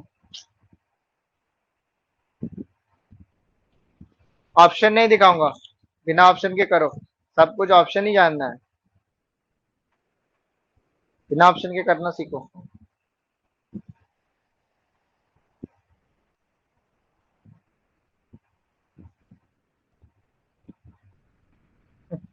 नहीं नहीं, से सारा ऑप्शन सेम नहीं है। एक्चुअली पॉइंट ये है ना कि मैंने तुम लोग को इसलिए नहीं दिखाया इसका ऑप्शन, क्योंकि इसका ऑप्शन गलत है, इसीलिए मैंने ऑप्शंस नहीं दिखाया। इसलिए मैं बोला कि खुद टेस्ट में ऑप्शन ही ब्लंडर था। हाँ हाँ। हाँ मैं इसको अच्छे से बताऊंगा। इसका आंसर एक्चुअली गलत था, मतलब ऑप्शंस जो है वो गलत है, इसीलिए मैंने नहीं दिखाया।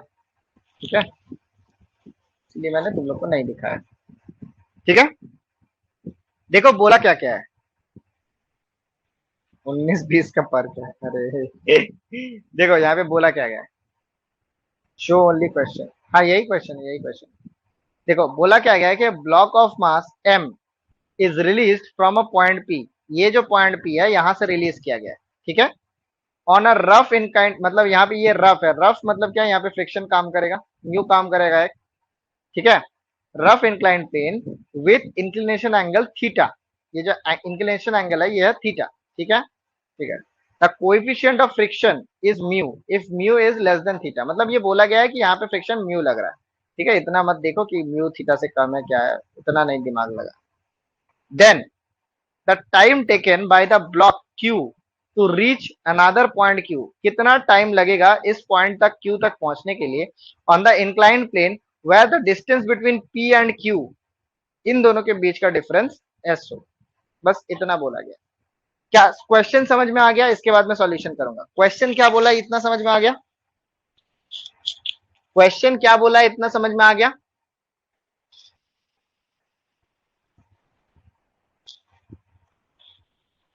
क्वेश्चन समझ में आ गया क्या?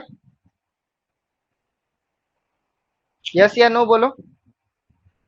मेरे को पता है सबके सब बनाने में जुड़ गए।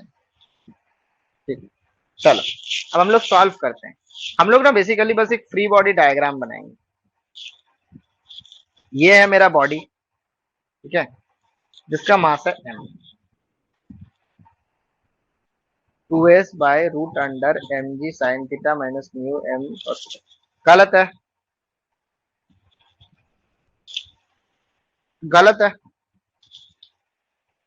m का टर्म आएगा ही नहीं यार सुनील। m का टर्म कैसे आएगा मेरे को बताओ। m का टर्म आएगा ही नहीं एक्सेलरेशन के केस में। मैं दिखाता हूं कैसे। देखो गलत है वो, इसीलिए मैं बोला कि ऑप्शन गलत है। तुम ऑप्शन से बोले हो, मेरे को पता है ये बात।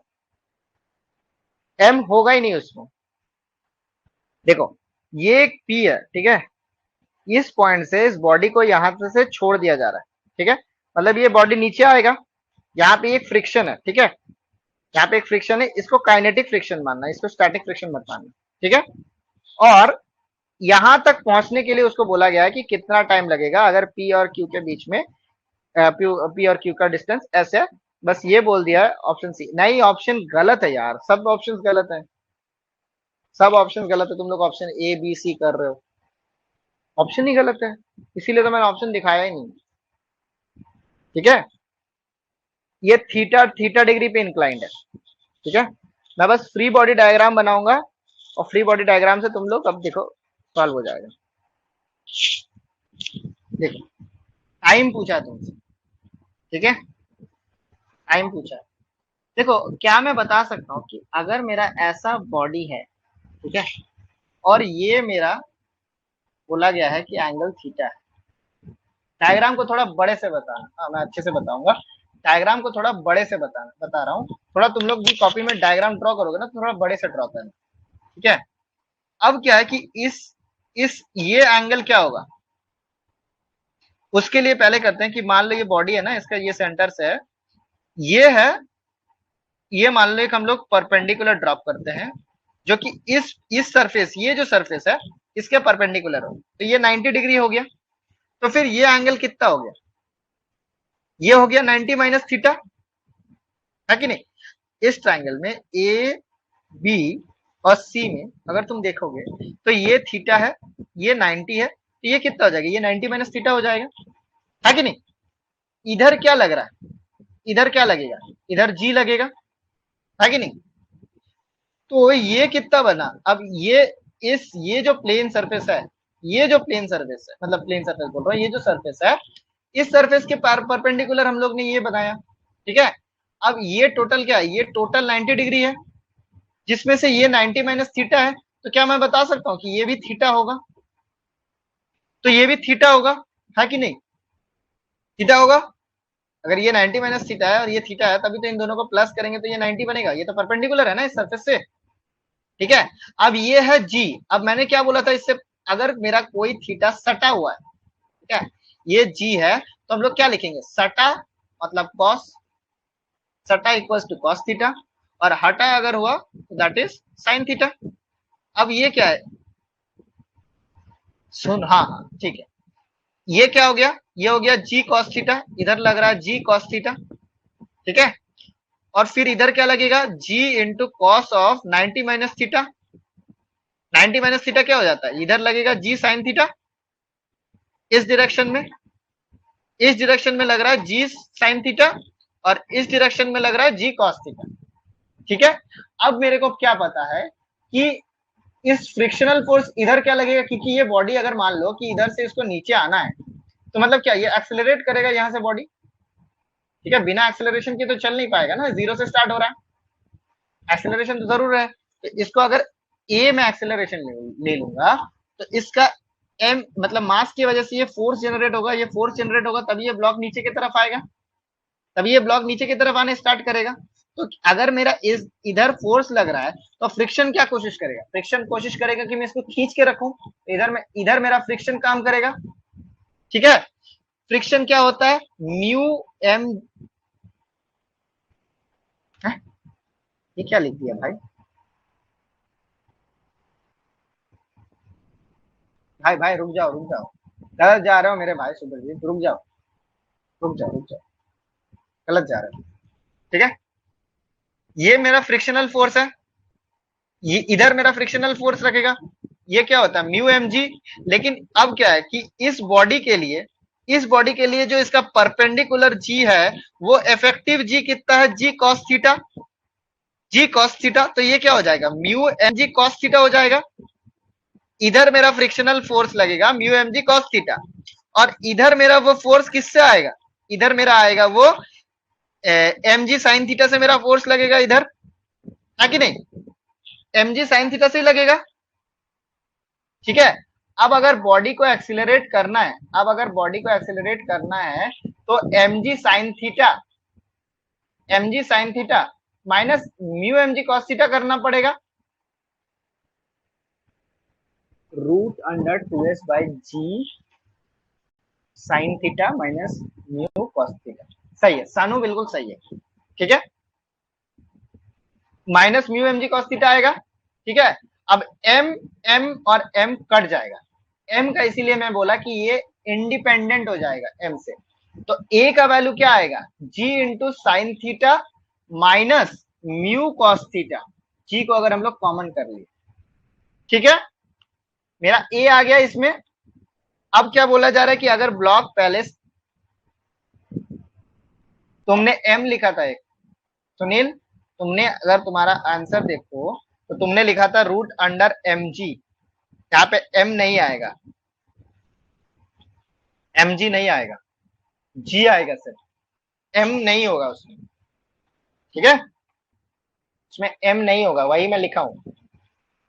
अब हम लोग को क्या पता है, s equals to u t plus half a t square, है कि नहीं, हाफ ए टी स्क्वायर, मतलब ये डिस्टेंस मेरे को कवर करना है पूरा, है।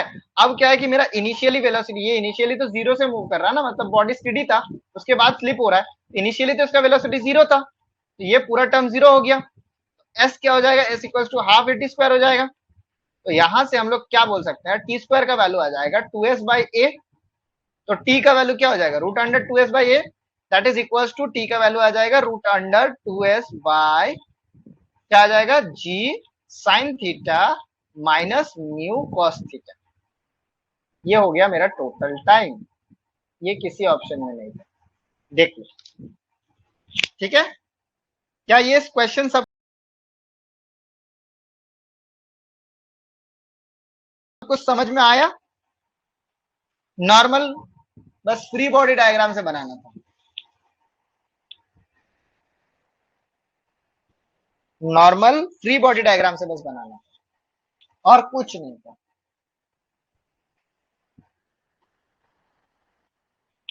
समझ में आया? My apologies. हाँ, अरे होता है, कोई बड़ी बात नहीं है यार, हो जाता है। मैंने डिस्टेंस कैलकुलेट कर मैंने डिस्टेंस कैलकुलेट कर दिया। तुमको डिस्टेंस कैलकुलेट, डिस्टेंस तो एस दिया ही हुआ है मेरे भाई। सबको क्लियर हो गया? क्वेश्चन नंबर 65 पे चले? क्वेश्चन नंबर 65 पे चले? यस और नो बताओ। ठीक,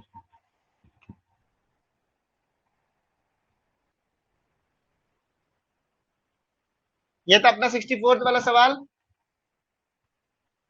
ठीक है, देखो यहाँ पे एम था एक, जो सुनील ने गलती किया था। एम नहीं होना चाहिए। ठीक है, एम की वजह से ये गलत हो गया। अब है हमारा लास्ट सवाल। ठीक है, लास्ट सवाल 65 क्वेश्चन क्या बोल रहा है कि मिस्टर फ्रैंकलिन जो है सेव करना चाह रहा है अपने स्पोर्ट्स कार के लिए। ठीक है, जो कि कॉस्ट करता है 3,800, 38,000, सॉरी, 4.5 ईयर्स के लिए अभी से। ठीक है, 38,000 का कार है और वो खरीदना चाह रहा है 4.5 साल के लिए। ये हो गया मेरा टाइम। ठीक है, अब बोल रहा है कि how much money will he save, you have to save each year and deposit in the savings account that he pays। ये वापस 65 मत देख लेना। that he pays 6 and 6 6 1/4 per year. ये इंटरेस्ट है। ठीक है, ये इंटरेस्ट है compounded annually two by the car in 4 मतलब 4.25 ईयर्स। ठीक है, ये मतलब 4.5 साल भी नहीं, उससे पहले 4.25 ईयर्स में तुमको खत्म करना है, ये बोला गया है। एक्चुअली ये 4 होल 1/2 ईयर्स होगा। ये 4 होल 1/2 ईयर्स होगा, इसमें क्वेश्चन में गलती है। ये 4 होल 1/2 होगा, मतलब 4.5 ईयर्स। ठीक है, तो तुमको पता है कि मेरा एफ बी कितना है? 8 6, नहीं नहीं, गलत है, गलत है विशाल, गलत है, गलत है। एफ बी कितना दिया है? 38,000। ठीक है, टी कितना है? 4.5। आई कितना है? आई हो गया तुम्हारा 6 मतलब ये हो गया 6.25%। ठीक है, परसेंट को अगर हम लोग करेंगे तो 0.0625 हो जाएगा। तो 1.0625 हो जाएगा तुम्हारा आई टोटल, मतलब 1 प्लस आई का वैल्यू ये हो जाएगा। ठीक है, बस यही निकालना था, इसको इक्वेट कर दो। F B equals to A into 1 plus I to the power N minus 1/आई। इसको put the value, get the result. यहाँ पे ए का वैल्यू आ जाएगा 7,572.09। हाँ, सही है, यही यही मैं बोलना चाह रहा हूँ कि 6.25%, this is what I am saying. 6.25% ही दिया हूँ मैंने। देखो 6.25%। बस कैलकुलेट करो, ये बस कैलकुलेशन वाला सवाल था, कुछ नहीं था इसमें। इसमें बस लास्ट में वो गलती हो गया, वो 4.5 ईयर्स होगा, ना कि 4.1/4 ईयर होगा, वो 4.5 ईयर्स होगा। देखो अमाउंट आ जाता है 7572.09। ठीक है, कूल। अब दो सवाल जो तुम लोग ने मेरे को दिए थे, दो सवाल जो तुम लोग दागे थे मेरे ऊपर, मैं वो दो सवाल को इसके बाद सॉल्व कर दूंगा। एन के जगह पे, हाँ, एन के जगह पे 4.5 ईयर्स में, टी मतलब एन, वही मैं बोल रहा हूँ। ठीक है, जो तुम लोग के दो सवाल थे वो सवाल मैं सॉल्व करके लाया हूँ। क्वेश्चन में कैसे जानेगा कि ये पूछा है? अरे तो बोला गया है कि 38,000 4.5 साल बाद होगा। क्वेश्चन में बोला गया कि 4.5 साल के बाद में खरीदूंगा ना, जिसका 38,000 कॉस्ट है। तो बोला कि अभी मैं कितना जमाऊं, अभी मैं कितना डिपॉजिट, अभी मतलब ये हो गया अभी का। फ्यूचर वैल्यू मेरे को दे दिया गया। ठीक है, फ्यूचर वैल्यू मेरे को दे दिया गया। समझे? समझे? जो दो क्वेश्चन तुम लोग ने पूछे थे मेरे से, मैं वो दो क्वेश्चन का आंसर दे देता हूँ तुम लोग। ठीक है, वो भी आई गेस 5-10 मिनट में हो जाएंगे, तो बड़े नहीं।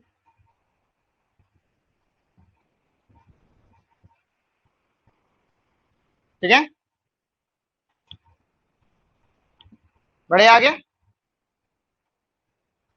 65 के 65 क्वेश्चंस खत्म हो गए जो तुम लोग ने एक्स्ट्रा डाउट पूछे थे। कंपाउंडिंग एनुअली, क्यों एनुअली कराओ करूंगा? हाँ तो 6 पॉइंट, कंपाउंडिंग एनुअली मैं समझ रहा हूँ, लेकिन वो बोला गया एनुअली कंपाउंड कर रहा है, लेकिन वो उसका टाइम तो 4.5 साल है ना, तो तुम वहां पे एन 4.5 करोगे, ना कि 4 करोगे। उसमें 4.5 लेना है। आधा साल के लिए क्या वो छोड़ देगा पैसा? आधा साल के लिए बैंक तो करेगा ना। इमीडिएटली अपलोड नहीं कर सकता हूँ जितेंद्र, जब तक ये वीडियो नहीं अपलोड होता है तब तक मैं कैसे कर पाऊंगा? ठीक है, इमीडिएटली तो नहीं, पर आज रात तक मैं कर दूंगा। आज रात तक मैं मतलब गेट वाला जितना भी चीज है सब खत्म हो जाएगा।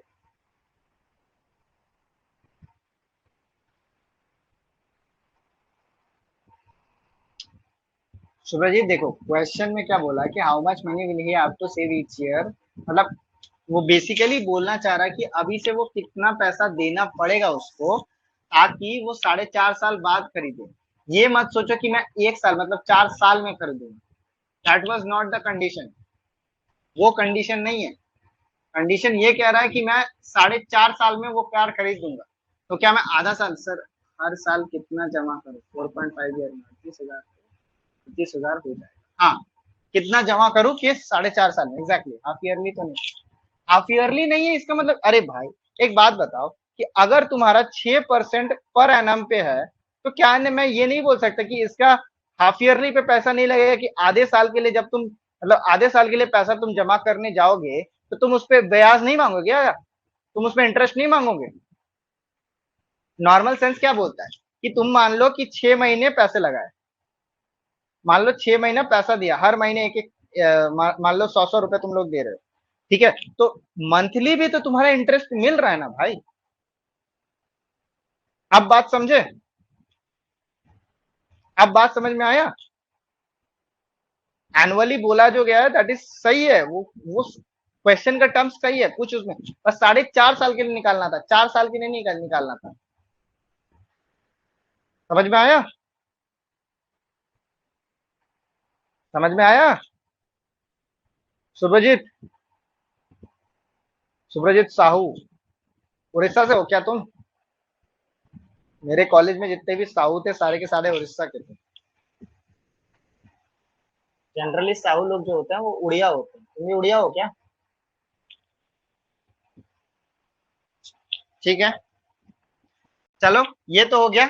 अब जो question, but confusion sir same question पर बताए, कौन से सर?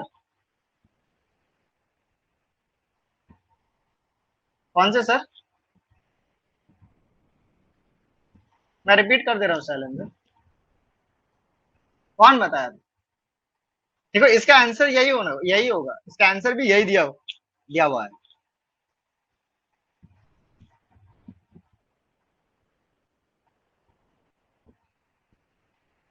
भाई देखो, होना तो यही चाहिए, होना यही चाहिए, ठीक है, क्योंकि ऐसा नहीं है कि मैं आधे साल के लिए अपना पैसे पे ब्याज ना लूं।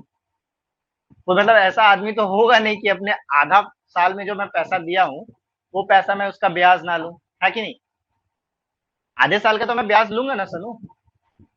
शायद मतलब जैसे मैंने किसी एक क्वेश्चन में वैसा किया था, गलती किया था, शायद तुषार सर का भी मतलब हो सकता है।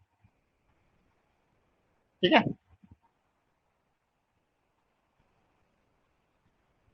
देखो शैलेंद्र, इसमें क्या बोला गया है ना, कि इसमें मेरे को बोला गया है कि फ्यूचर जो वैल्यू है वो 38,000 रुपए है, और 4.5 साल के लिए मेरा टाइम है, और 6.25% मेरा इंटरेस्ट है, तो मैं कितना अभी से पैसा हर साल जमा करने जाऊं कि मेरा 4.5 साल में वो मैं कार खरीद।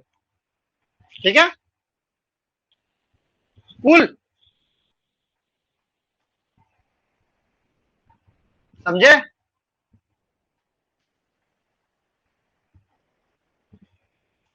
समझ गए?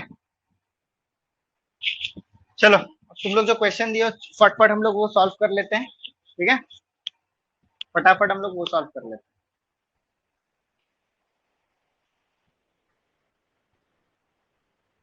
ये था एक क्वेश्चन, कोई तो पिछले session sir, Rohit Sharma cricket का किंग है वैसे आप मैंने, अरे ये सब मत बोलो यार, मैं विराट कोहली का फैन हूँ। हाँ किंग बोल सकते हैं। विराट कोहली का मैं fan हूँ। तनु भाई सर के तुषार सर के अकॉर्डिंग दो कंडीशन।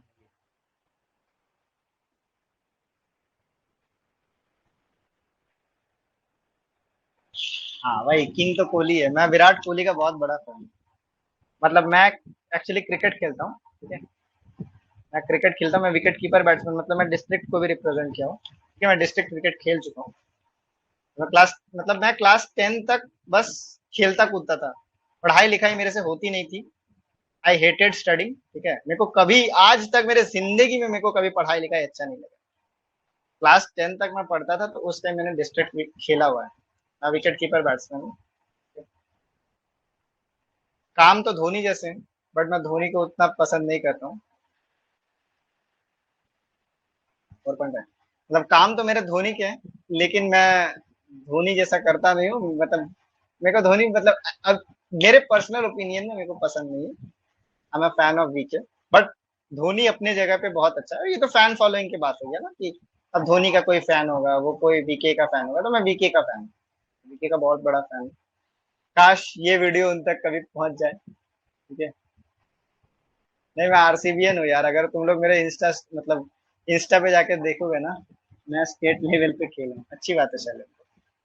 मैं आरसीबी का बहुत बड़ा फैन हूँ। मतलब अगर जब जब आरसीबी निकलता है ना, हर साल, जब जब हर साल निकलता है तो मैं रोता हूँ। हर साल मेरे आंखों में आंसू होता है, ठीक है। बस वो एक बार कप आ जाए, वो जो मतलब लड़की ने कर दिया ना ये साला कप नंदे, वो बस एक बार बॉयज भी कर दे।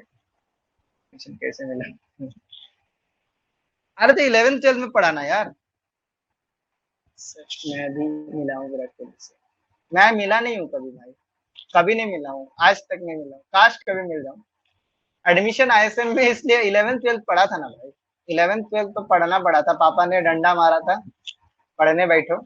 सारा खेल कूद सब बंद कर दिया था, घर पे बिठा दिया था कि पढ़ना लिखना चालू कर दो, ठीक है। 0.18? इसका आंसर बोल रहे हो क्या? इसका आंसर हाँ 0.18 होगा क्या? और शायद होगा। हाँ ठीक है, ठीक है, ठीक है, चलो चलो। Let's come back to the question. 3/16 is the correct answer, बिल्कुल सही है। देखो इसको पहले समझना है, इसको फॉर्मूला से मत करने दो। इसको मैं बिना फॉर्मूला से तुम लोग को सॉल्व करके दिखाऊंगा, ठीक है। बस इसको क्वेश्चन, इसका फॉर्मूला होता है, इसका जो जनरल फॉर्मूला होता है वो मैं बाद में बता रहा हूँ, ठीक है। इसको कैसे सॉल्व करते हैं मैं वो बोल रहा हूँ। देखो यहाँ पे बोला है the inter arrival time of dumpers to a shovel follows exponential distribution with mean arrival rate. देखो एक्सपोनेंशियल डिस्ट्रीब्यूशन बोल रहा है, पॉइजन नहीं बोल रहा है। पॉइजन नहीं बोल रहा है, पर अराइवल रेट दे दिया है। अराइवल रेट दे दिया मतलब लैम्डा मेरे को 9 दे दिया है। रेट बोला गया है इस क्वेश्चन में, ठीक है। ये अनुराग सर कर रहे हैं, हाँ सही है। मतलब कोई पूछा था आज क्वेश्चन, तो मैं वही बोल रहा हूँ। इसको मैं इजी वे में बस एक्सप्लेन कर दे रहा हूँ। क्योंकि मेरे को रेट पूछा गया है, तो मैं सीधा रेट ही निकालना होता है।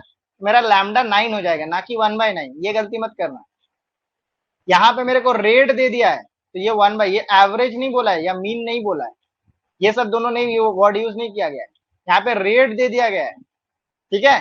तो that is lambda equals to 9 हो जाएगा। सिमिलरली मेरे को दे दिया सर्विस रेट।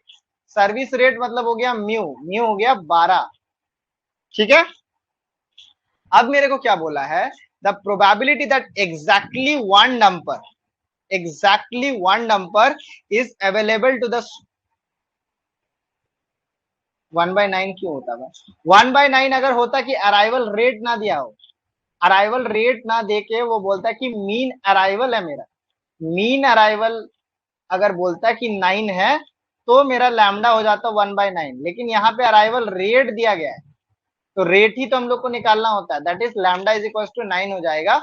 और यहाँ पे सर्विस रेट दिया गया 12, सर्विस रेट दिया गया तो 12 डंपर्स पर आवर, तो मतलब म्यू हो गया 12, ठीक है। अब क्वेश्चन बोला है the probability that exactly one dumper is available to the shovel, यही बोला गया है कि नहीं? एग्जैक्टली वन मतलब क्या है? एग्जैक्टली वन का वैल्यू क्या होता है कि मतलब एक होता है यूटिलाइज, मतलब एक शॉवल एक ही डंपर को यूटिलाइज करेगा, एक ही डंपर को यूटिलाइज करेगा, ठीक है। इसके लिए क्या होता है, लैम्डा बाय म्यू, ये कितना हो जाएगा, ये हो जाएगा तुम्हारा 9/12 दैट इज 3/4।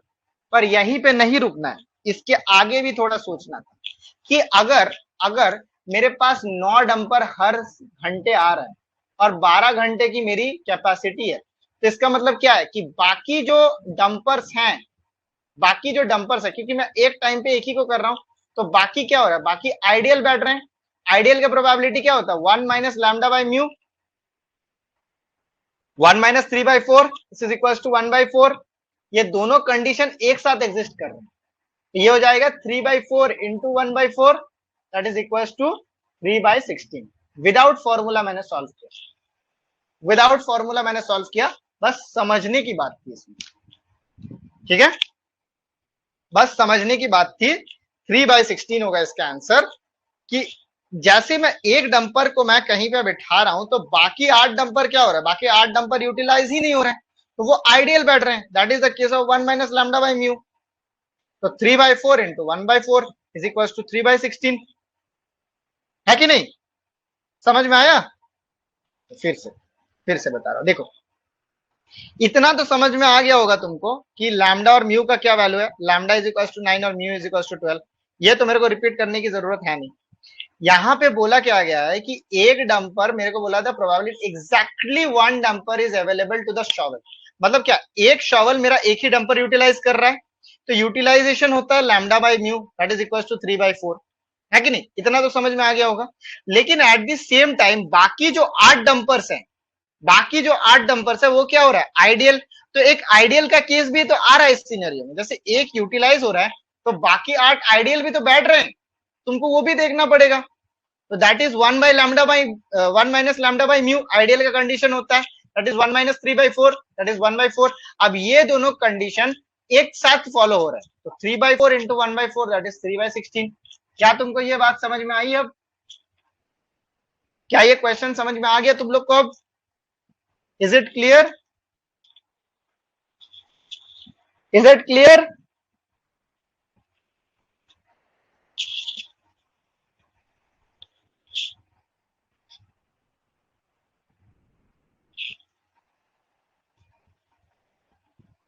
ठीक है, बाकी हो,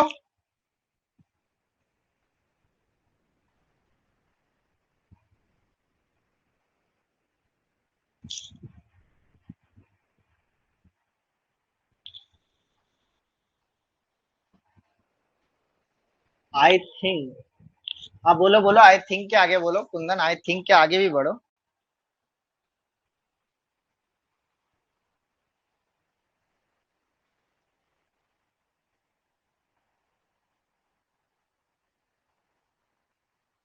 आगे बोलो, क्या बोलना चाह रहे हो कुंदर, आई थिंक क्या बोलो, आगे बोलो।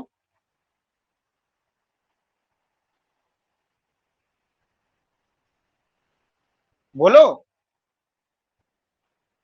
नहीं बोलोगे, छोड़ो फिर, मत बोलो।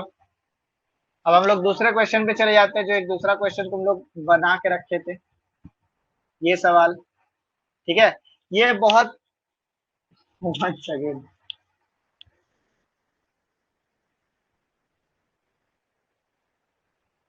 दूसरा मेथड है ना, फॉर्मूला है, रट लो।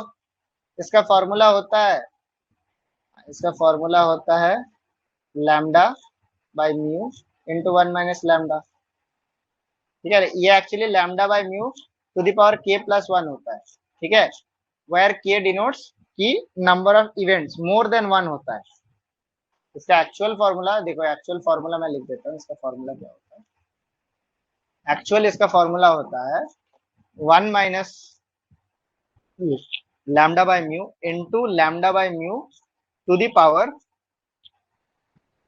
के प्लस 1। अब अगर ये के प्लस 1 कब होता है, जब ये मोर देन 1 होता है, मतलब अगर ये एग्जैक्टली 1 नंबर से ज्यादा होता है, तब ये कंडीशन होता है।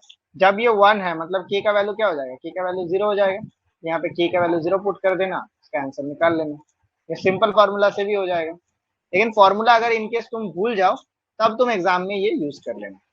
हाँ 2.5 सही है, सही है, बस मैं समझा देता हूँ कि क्रैशिंग होता क्या है, उतना बता के मैं छोड़ दूंगा। ठीक है, ठीक है। इसमें बस एक बार मैं और बता दे रहा हूँ कि लैम्डा और म्यू मैंने निकाल लिया 9 और 12, क्योंकि रेट्स दिए हैं तो रेट ही मेरे को दिया दिया होना चाहिए। तो रेट्स मेरे को पता चल गया, लैम्डा का वैल्यू 9 है, म्यू का वैल्यू 12 है। अब बोला गया है कि probability that exactly one dumper is available to one shovel. ठीक है, इसका मतलब क्या है कि एक शॉवल एक डंपर यूटिलाइज कर रहा है, तो उसका प्रोबेबिलिटी कितना होता है, lambda by mu, that is 9/12, that is 3/4। ठीक है, दैट इज 3/4।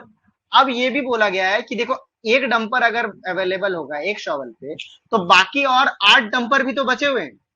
तो वो डंपर क्या करेंगे, वो डंपर वेट करेंगे, दैट इज आइडियल केस हो जाएगा उनके लिए, वो आइडियल बैठे रहेंगे, वेल्ला इंसान जैसा बैठा रहेगा। उसका क्या होता है, 1 - lambda by mu, that is 1/1 - 3/4, 1/4। तो अब ये दोनों इवेंट एक साथ काम कर रहे हैं, तो 3/4 इंटू 1/4 गिव्स मी 3/16। जो फॉर्मूला मैंने ऊपर लिखा है वही बस इसको अंडरस्टैंडिंग करके बताया मैंने, विदाउट फॉर्मूला, मतलब बेसिकली उसी फॉर्मूला से डिराइव हुआ है, बस मैंने समझाया कि कैसे करना है। ठीक है, क्रैशिंग वाला सवाल अब कर लेते हैं थोड़ा। क्रैशिंग वाले सवाल में मेरे को क्या बोला गया था कि ये था सवाल, क्रैशिंग वाले जब भी मेरे पास क्रैशिंग वाला चीज हो, क्रैश वाला क्वेश्चन है, ठीक है, क्रैशिंग का क्वेश्चन के लिए सबसे पहला होता है क्रिटिकल पाथ निकालना। सबसे पहला होता है क्रिटिकल पाथ निकालना। इस केस में 0 to 1 से 2 से लेके 3 से लेके 4 होगा। ठीक है, एक्सपोनेंशियल के प्लेस में पॉइजन हो तो कैसे सॉल्व करते, पॉइजन भी होता तो सेम ही वे में सॉल्व करते, कोई उसमें डिफरेंस नहीं होता। लेकिन अगर वो पॉइजन दिया रहता ना, अगर तुमको वो पॉइजन दिया रहता तो तुमको वो अराइवल रेट नहीं बोलता, तब वो मीन अराइवल बोल देता, तब तुमको वो मीन अराइवल बोलता। क्वेश्चन अगर वो एक्सपोनेंशियल की जगह पॉइजन भी होता तब भी तुम ऐसे ही सॉल्व करते, उसमें कोई डिफरेंस नहीं होता। ठीक है, अब देखो क्रैशिंग वाले क्वेश्चन में क्या करना होता है, क्रैशिंग में बस तुमको ये देखना होता है कि मेरा क्रिटिकल पाथ कौन सा होता है। पहले सबसे पहला चीज होता है मेरे को, सबसे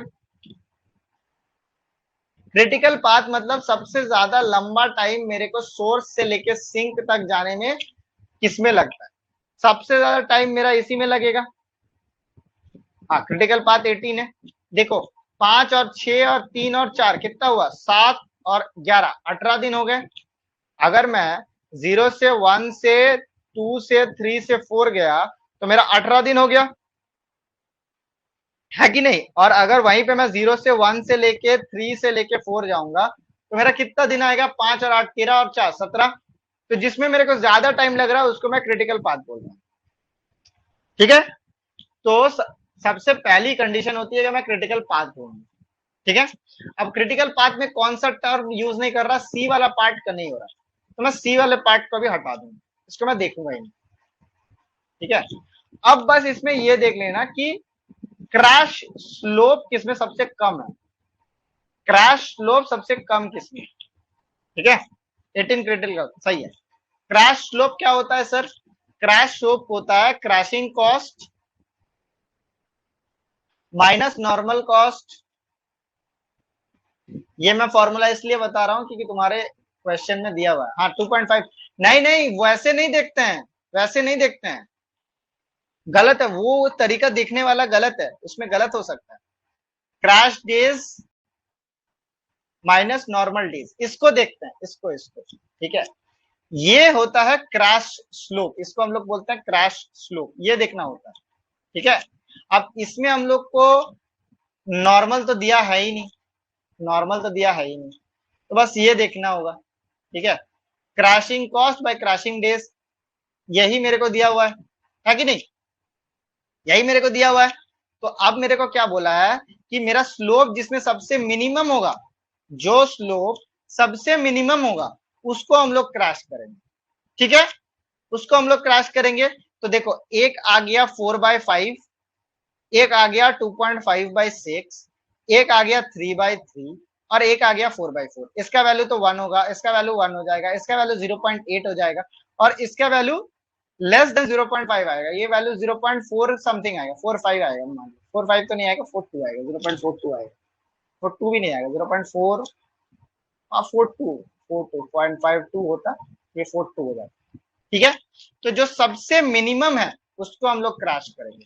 ऐसे देख के मत बोल देना कि ये 2.5 है तो इसको हम लोग क्रैश कर देंगे, ये बहुत गलत है। ये तुमको ये देखना होता, डेज भी देखना होता। ये मैंने भी देखा है, बहुत लोग ने ऐसा बोला है, लेकिन ये गलत होता है, ये प्रोसीडियर बहुत गलत होता है। इससे बहुत बार गलत मतलब ऐसा गेट कर ही सकता है कि ऐसे क्वेश्चंस देके ऐसा दे दे।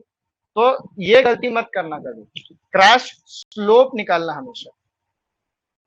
ठीक है, क्लियर है, क्लियर है।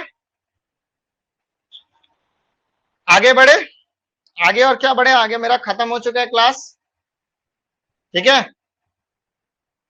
It was very nice. Direct नहीं होता है, डायरेक्ट नहीं होता सानू, डायरेक्ट का कॉन्सेप्ट गलत होता है, तो इसीलिए मैंने शायद रेक्टिफाई भी कर दिया तुम लोग को। ठीक है, इसलिए मैंने रेक्टिफाई कर दिया। तो इसी तरीके से हम लोग MMT3 भी खत्म कर लेते हैं।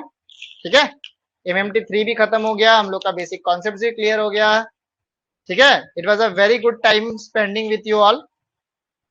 ठीक है, जितना दिन भी आप लोग के साथ रहे, it was very good, I felt really good. ठीक है, आप लोग ने भी मेरा लाइक वैल्यू रखा, मैंने भी आप लोग को अपने मतलब दोस्त की तरह पढ़ाया। आई फेल्ट रियली गुड कि मैं इनका पार्ट रह पाया और मैं आप लोग को पढ़ा पाया। ठीक है, क्योंकि मैं दूसरा ऑर्गेनाइजेशन ज्वाइन कर रहा हूँ तो मेरा ये नहीं हो सकता है, really sorry for that. But कभी भी तुम लोग को कभी भी कुछ डाउट पूछना हो, ठीक है, कभी भी कुछ भी डाउट पूछना हो, आई एम ऑलवेज देयर। अब नेक्स्ट कब, अब तो नेक्स्ट नहीं होगा यार, अब तो नेक्स्ट अभी नहीं, पॉसिबल नहीं है। I hope have a good day sir. ठीक है, थैंक यू। ठीक है, very thank you to all, thanks Sunny. ठीक है, आई होप मैंने आप लोग को बहुत अच्छे से पढ़ाया। I did my best what I could have done. ठीक है, आपको कुछ भी पूछना हो, कभी भी कुछ भी बोलना हो, you can call me, you can text me. Thank you, have enjoyable life. अरे यार तुम लोग भी गेट दो मस्त से लाओ, बीच बीच में बात हो सकते हैं। हाँ हाँ, कोई इशू नहीं, कभी भी तुम लोग कॉल कर सकते हो, टेक्स्ट कर सकते हो। ठीक है, ठीक है, all set, bye guys then. ठीक है, आपकी बंगाली अरे यार आपकी बंगाली, नहीं मैं तो बंगाली कभी यूज ही नहीं किया हूँ यार तुम लोग के साथ। ठीक है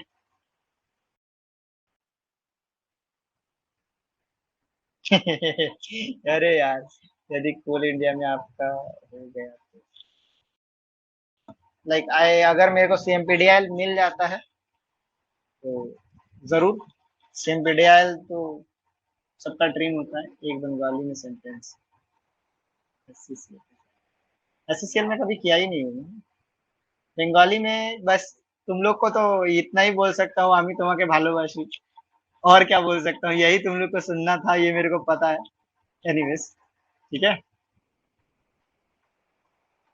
मजे में रहना, अच्छे से पढ़ाई करना, बेस्ट विशेष है तुम लोग के लिए, गेट के लिए फोड़ के आना। ठीक है, सारे के सारे जितने भी बच्चे आमी हो, सारे के सारे जितने भी बच्चे हो, do your best what you can do. ठीक है, गिव योर बेस्ट, मजे में पढ़ना। ठीक है, और मिलते हैं कभी ना कभी, कभी तुम अगर मिलोगे मेरे से, ठीक है, कोई भी अगर धनबाद के, मेरा पोस्टिंग धनबाद के मतलब पास ही है, धनबाद में ही है, तो कोई भी अगर धनबाद आओगे तो जरूर मेरे को कॉल कर सकते हो। ठीक है, और भी देर मिलना होगा तो मिल सकते हो, कोई इशू नहीं। ठीक है, चलो, ठीक, ठीक, थैंक यू, बाय गाइस।